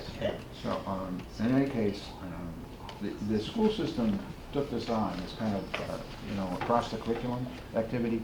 I believe I've made reference. The culinary arts did hardtack and Civil War stew. The English class did creative writing. The health students did field hospital design. You know, just on and on, all kinds of activities. And to support this, prior to the reenactment, I did don a union uniform and stroll the hallways, which brought some rather interesting photos. Nothing that my family would find non-embarrassing. But in any case, it was fun to do. And the publicity we had at the partnership with Daniel's Farm, which is on the Mendon Blackstone line, but technically in Joe's community with Blackstone, they were really good partners in this whole process. Okay? And our students earned extra credit for the work they did on this, and I would say our staff really embraced it. And it's kind of fun to invite, create, and add new opportunities for learning. And this is live learning, so it's kind of fun. So we hope we can do more things of this nature, just not in a big hurry. So, any questions on that? Moving on. We had a visiting group of 4 consultants of the state of Massachusetts connected with Dean Vocational Technical School, which is an inner city voc tech school in the city of Holyoke that is in state takeover situation. So we're glad that they came down for several hours and sent some new questions today, follow-up questions, which Nicole and others helped respond, and to the degree we can be helpful, we'll be glad to assist them. We don't have all the answers, but we're glad to share. Questions on that? By the way, that unlike those who came from, South Korea, this I was able to, since they were on the state's payroll, hit them for the usual $75 fee for the tours, and so we threw another $300 back into the partners that Curtis watches so closely with Lorna over his shoulder nowadays. So we whacked them for 300, right? So, there you go. Just the way you like to do business.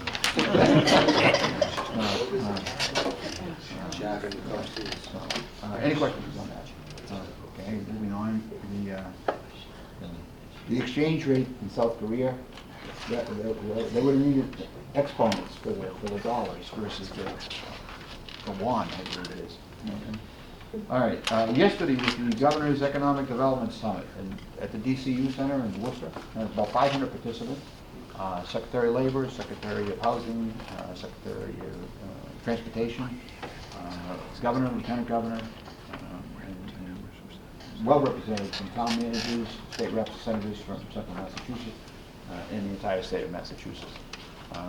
I'd say the major benefit of participating in these activities, there was no charge other than a parking fee, is to be seen, to be connected, and to be able to lobby for like our $500,000 grant for skills, equipment, and other kinds of things. So, and to be aware of any other revenue streams.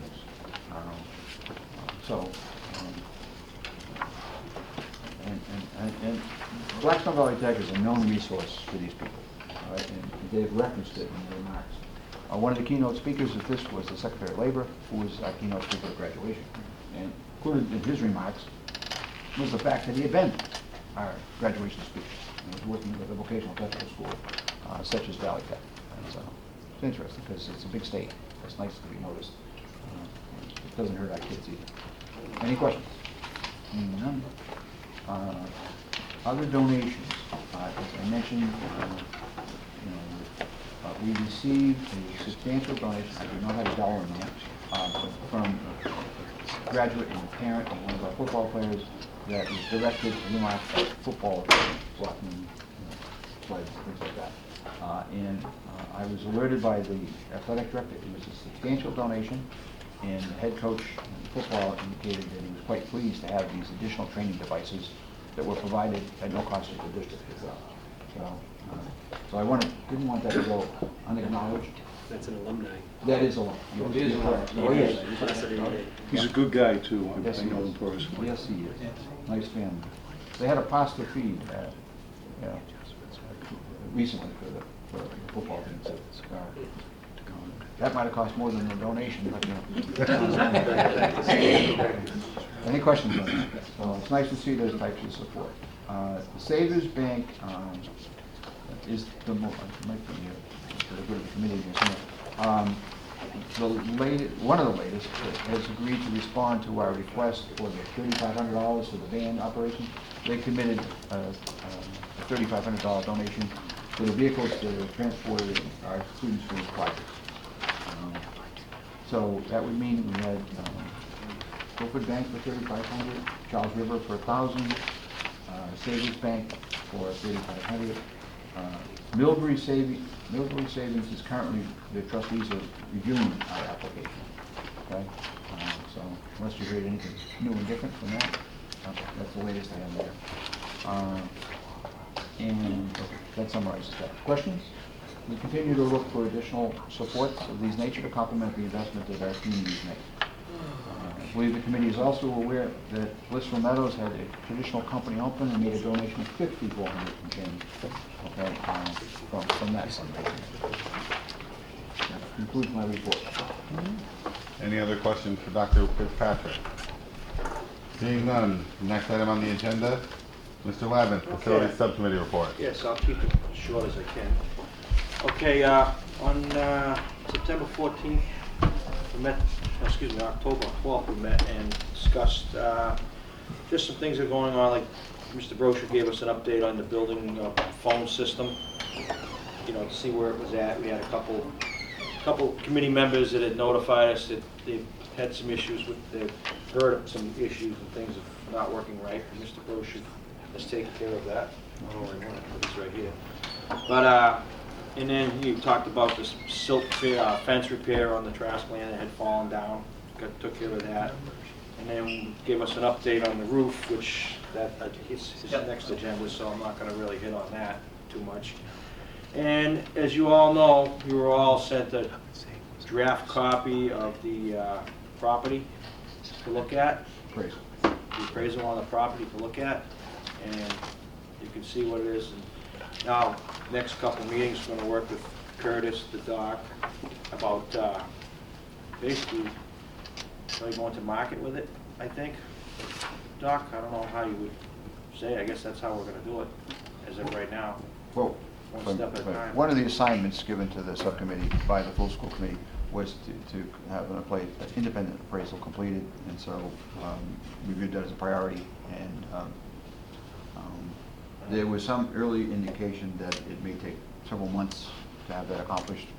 We didn't think that was in the spirit of what the committee wanted, Right. so we kind of ramped that up a bit and not only entered into an agreement within the time, within the dollar amount. That was also helpful in that. And so we now have a product, increased information to make a determination of how to best advance that project. Yeah, what we're going to do with it. So a big piece of the puzzle that Yeah. you didn't have. Yeah, no, I was gonna say, it's a little preliminary to figure out what we're gonna do with it, Right, but we we just- got some opportunity to talk it through and bring something Yeah, but forward. at least we have a value of what we have and what we're going to do with it. Oh, no, absolutely, From you there. can't make a decision without the information, now you have No. information to talk it through a Yeah, little more. and we just got it, you know, hot off the press, as you all know. You just got the email just shortly ago. So next meeting or so, we'll have a better grip on what we're going to do, how we're going to do it. Okay, and basically, and we're going to start, hopefully, next meeting, start touring the building.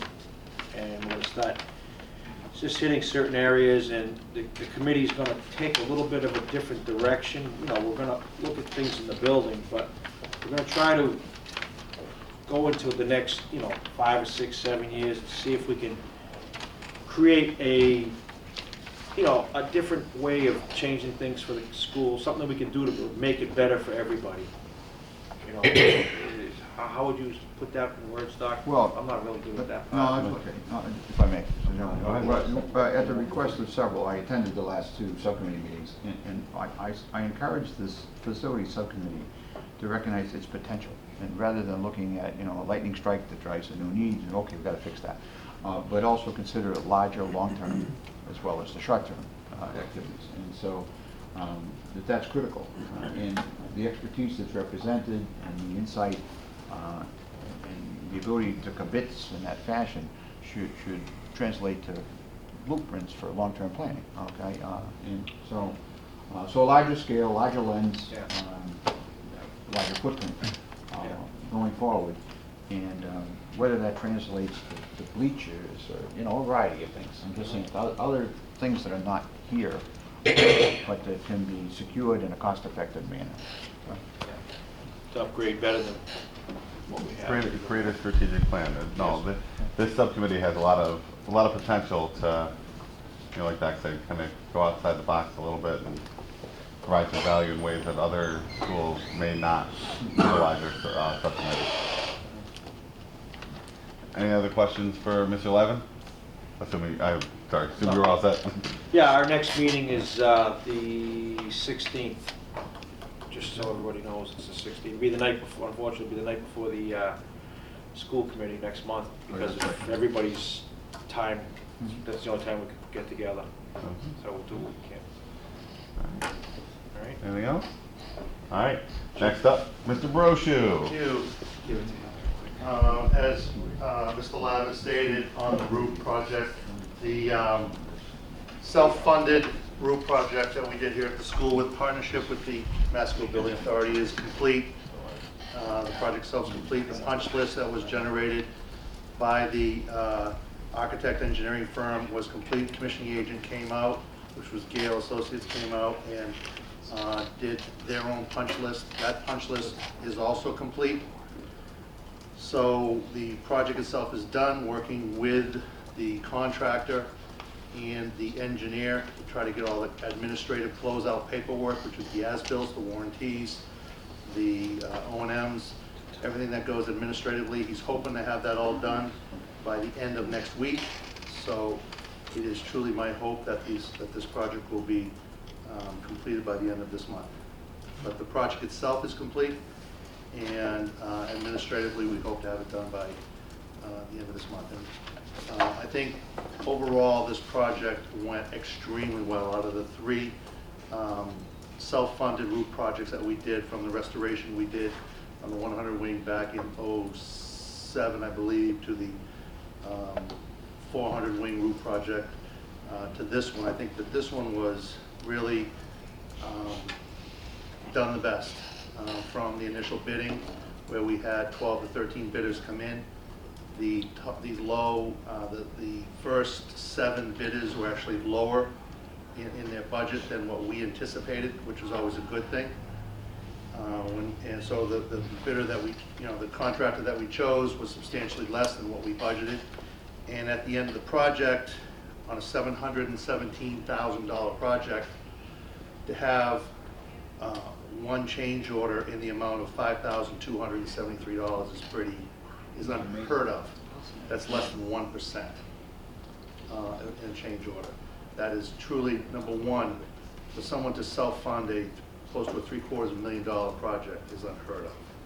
And second, to have only change orders less than 1%, that's also unheard of. So I think that this was well engineered, well managed, and again with the business office's partnership, and this was a well-run project. Have we used these same folks prior? Or was this a new group that you used here? In other words, they sound like they did an excellent job. The Mass School Building Authority assigns us our architectural engineering firm, which at this time was Russo Barr. Rich Gorham did a great job, and he's, for lack of a better word, I call him a pit bull for holding people accountable. And but they assigned us the OPM. The OPM, Dave McCarron out of Lowell, Watermark. He also did an outstanding job from on-site. He had constant on-site supervision here as part of the OPM. Silktown, who we used in Grafton, we had some, as every project, you always have a little bit of frustration between the contractor and engineer seeing things differently. But again, it was, I think, overall a good relationship. And again, we have a fantastic end product that came in below our initial budget with a very, very, very small. But the state actually assigns that the state assigns our OPM. You can't, in other words, we do another project, can you pick the same type of folks, or you have to wait? No, until the state- you have, can't. Whatever they give you. Yeah, okay, that's my question, I was Yeah. just curious, it seemed like you were very pleased with what took place, and obviously the We've numbers had demonstrate the projects same. where, you know, the OPM, you know, we like to use an, OPM out of Worcester, shorter travels. you know, Yeah. But they give us one out of Boston or Braintree, you know, so, Random drawing. it's whoever the MSBA assigns to us. Yep, okay, thank you. No, I was gonna say, I recall when we were going over this initially, when we saw those bids, we were concerned about that low bid coming in, and that it was somebody we hadn't dealt with before. Absolutely. So it's great to hear that it all worked out in the end, and, It all worked out extremely well. because we were concerned about the amount, it was below the other bids, because Yeah, it seemed to be a gap, but no, it's great to hear. Absolutely, and I'll still entertain questions, but I just want to, I'll answer questions while I hand this out. I'm gonna hand out the infrared study. At the last meeting, I had mentioned about the infrared study, and Barbara had, you know, asked questions about the infrared study, and I presented pictures of the infrared study to the facility subcommittee, how it looks good, and they asked me, well, what does a bad infrared study look like? So I'm passing out right now the infrared study we did on the same roof back in 2009 that shows all the wet insulation and the damage, you know, that we had underneath. I'll just take one and pass it around. And then behind this is the latest infrared that was done by our commissioning agent that shows a clean report.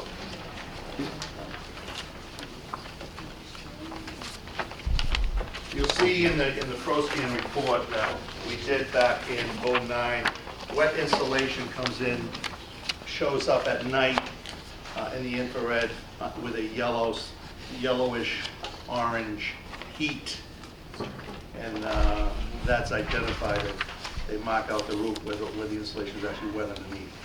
So again, the ProScan report is what it looks like when you do have issues, and following that is the second, like I said, the commissioning agent infrared report showing, it was under Gale, showing that the roof that we did has no wet insulation because, like I said at the previous meeting, it was the contractor's responsibility at the end of the day to assure that they keep everything weather tight.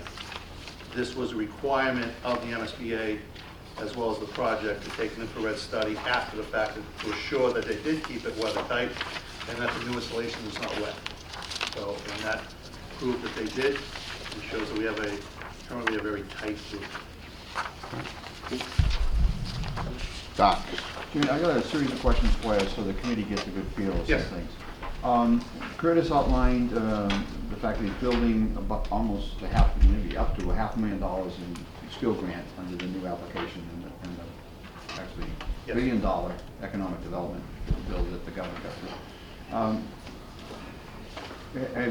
Do you feel comfortable that you've been at the table to have conversations about the implementation of whatever equipment's being identified, the location, the electrical, the warranties, whatever, so you don't get surprised or your budget doesn't get whacked? No, Curtis and I have been, and we continue will be. He did include some installation costs initially to get it up, and we are having continued meetings to make sure we better define the installation costs on that and have a good handle on that. Yeah, So, yes. we lobbied aggressively with the governor, lieutenant governor, and the committees that were building that legislation to include the installation costs and the other kinds of things. So I'd like to continue to encourage those conversations to be to protect us, I guess. Absolutely. And that it becomes a true windfall with the ability to add new resources and have the money to do it. Yep, absolutely. So, but you would be better positioned to add that to the application, but we can, and he wouldn't, Curtis, in order to strengthen the application, would need the narratives and the logic to build that in. He won't be able to do that without that technical insight. What is the status of the dock room and multimedia? As far as it seems to be blocked off, marked as under construction. Currently, the plumbing department is installing the trapeze, what I call the trapeze for the theatrical lighting that would be put down there. They're installing that. The carpentry installed the grid work. My electrician, we already have the lights in place. My electrician is going to be dropping in the lights in the black grid work that's gonna go above the rail system where the theatrical lights are gonna go. And then we already have, over the summer, we painted the old recyclable tiles black, so those will be going in once that is done. And then once all that is done, we have the floor tile in, and I'll be working with carpentry. And if we need to, an outside source to put the floor tiles in. And once that is in, then short of the theatrical or I call it theatrical lighting, but the specialty lighting needed in there, that room will be complete. What's the timetable for completion? I would say by the end of this calendar year, that will be totally complete. And more than likely by the end of November. I know Tim is putting in, electrician's putting in the lights, I believe, next week. Okay, that's good. Might be a byproduct of the effort that we put into collision repair, that, you know, the total revamping, you know, of that environment, that it's got people drooling for changes in their respective areas. And, you know, We did pick at it during the summer with the ceiling, with painting the ceiling tiles, but we are looking to finish that as well as continue the enhancement down in that area. I noticed the picking. I was just looking for the completion. Yep. Yes, okay. Yep.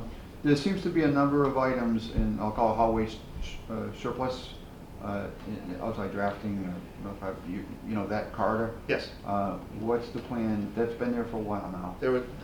There are items that came out of the engineering move that are going to go up for auction. It's just a matter of us taking a picture and working with the engineering department to work up a narrative on that so we can put it up for auction.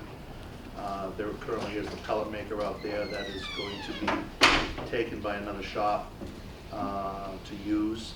And the items at the end of the hallway is all of our old phone system that once the project or the insurance claim is complete, I'm working with the insurance company to ensure that they don't want that old system, and then we will either work at auctioning off some of the components off of that or disposing of that. Anywhere to store that and not have it be the clutter that it currently is? I will make an attempt to move it. Yep. Okay. We talked about at the last facility meeting, temporary signage. And maybe working with painting and decorating. Do you want to brief the committee on that plan? Because the committee has looked, the full school committee has looked at a variety of signage concepts. I've reached out. It is my intent to try to schedule a meeting very soon, and I've already reached out to Mike Norton, and I forget if I reached out to Tom down at Painting Design, as well as Jim A. We're going to get some instructors together, some key instructors together to look at what it would take to build and to design a sign within our own campus, and to install out there temporarily, while we work at a finished product. I'm working with, Mike. I spoke to Mike Norton about this as part of, we look at installing some solar panels, like little mini solar panels, and making this sign lit with solar. So we're going to be in the next week or two. I'll be pulling together a meeting to start brainstorming this and looking at the possibility of a temporary sign out there. Probably not in the correct location where the permanent sign will be, but in a location that will work out there for us. Do we have any overtures to extend to the town for the temporary sign? We just have to pull out. I will meet with the ZBA with respect to pulling a permit on that sign once we have a design by drafting. The turnpike obviously is removing all of the turnstiles. Do we have a plan to add transponders and to create a billing process so that business officers are aware of any cost impact of the transponders? Not in the sense, the subsequent cost of traveling on it. I'll be working with Curtis about it with respect to transponders with vans and buses on that. Okay, but the state's timeline is only a week or so off. Next week. Yep. I'll be working with Curtis tomorrow. We've already been discussing this, We've and already we do discussed- we've understand already been there's discussing this. there's a backlog, and we're trying to determine whether or not we can have multiple vehicles listed underneath, you know, one transponder as an organization, so that we can switch them in and out, but we're not sure we can do that. Otherwise, they'll take a photograph and they'll send us a bill at this point until we get it resolved. It's my, I think, and again, because we some course you and I will work on, but I think with the bill, within this respect that they expect it to be paid, may be an issue also before the, I heard someone told me today that they're expecting payment once the bill in 7 days. Otherwise, Correct. you get interest, so. There's no cost to transponders, I don't believe. No, rather than the travel once you have it. Once you have it, So but if there's- you, that's what I'm saying. I realize the transponder is free. They said that about credit cards too, until you use it. That's how, that's what happens, but I also believe it's less for the tolls with a transponder as opposed to what you're gonna be billed. That would be one of the reasons, Yeah. I would agree with you totally. That's one of the reasons the superintendent is saying that we have transponders. What is the point? That's all, okay. And we did just look into it this past week. We heard there's a month backup in getting them. So everyone must be trying to get them. So we are working with. But you can go, if you had like 5 or 6, like I go online, I have my vehicles. As long as it's on Yeah, there. no, All absolutely. 5 vehicles on one. Absolutely. So when I go, I you can just do transport that. one That's car what to I'm another. doing. I just put it in the other car. Stay on Like, the bus a while. you're not taking Yeah. 6 vans the same day. Right. Any other questions And for that's Mr. what our plan Brochu? is. Seeing none, next item on the agenda. I've got one if I could. Oh, wait, You waited. Last second. Right before you got done. you were so close.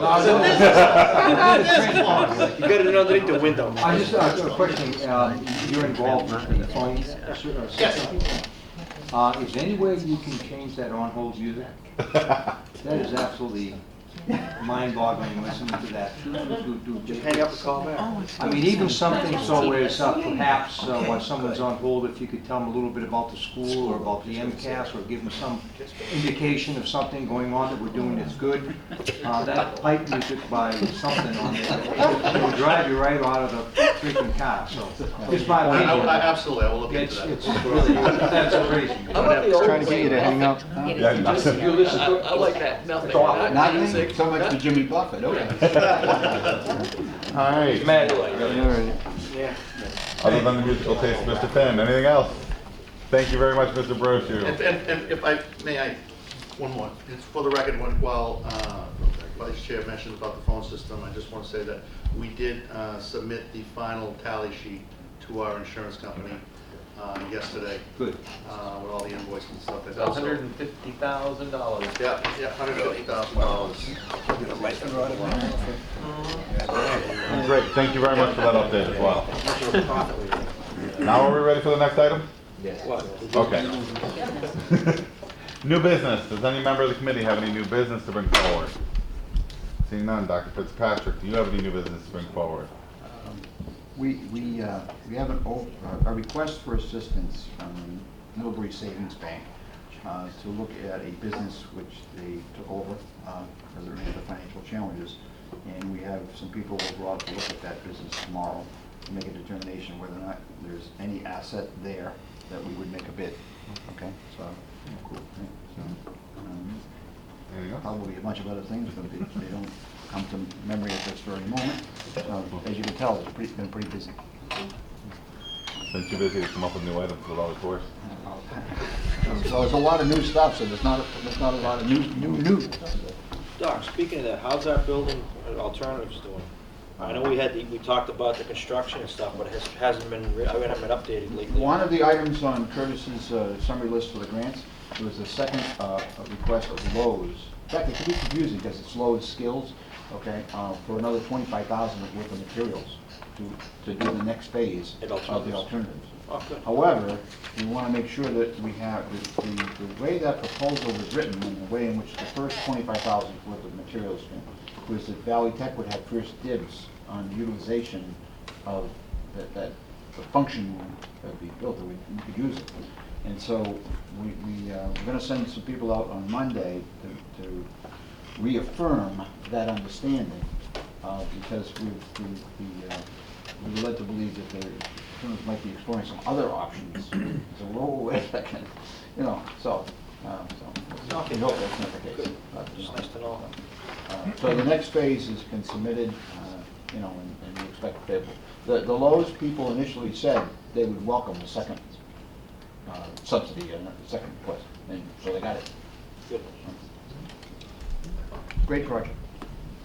You know, if everybody does their work, it's great. Now they cleaned all the trees down, they're putting those little storage buildings in. When you ride by now, you can see the whole thing, beautiful. Yes. They cut all the trees down. so Yeah, you can that's see it. the name, yes, you're right. Any other new business? Seeing none. Our next, the items for the good of the committee, as always, they are available and thick. Gary's got some reading material. Next item up, our next regularly scheduled school committee meeting, November 17th. Also the same night as the Honor Society induction. Yep.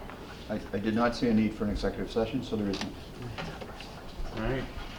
Next, having completed the agenda as presented before us, the meeting is now closed, and I will entertain a motion to adjourn.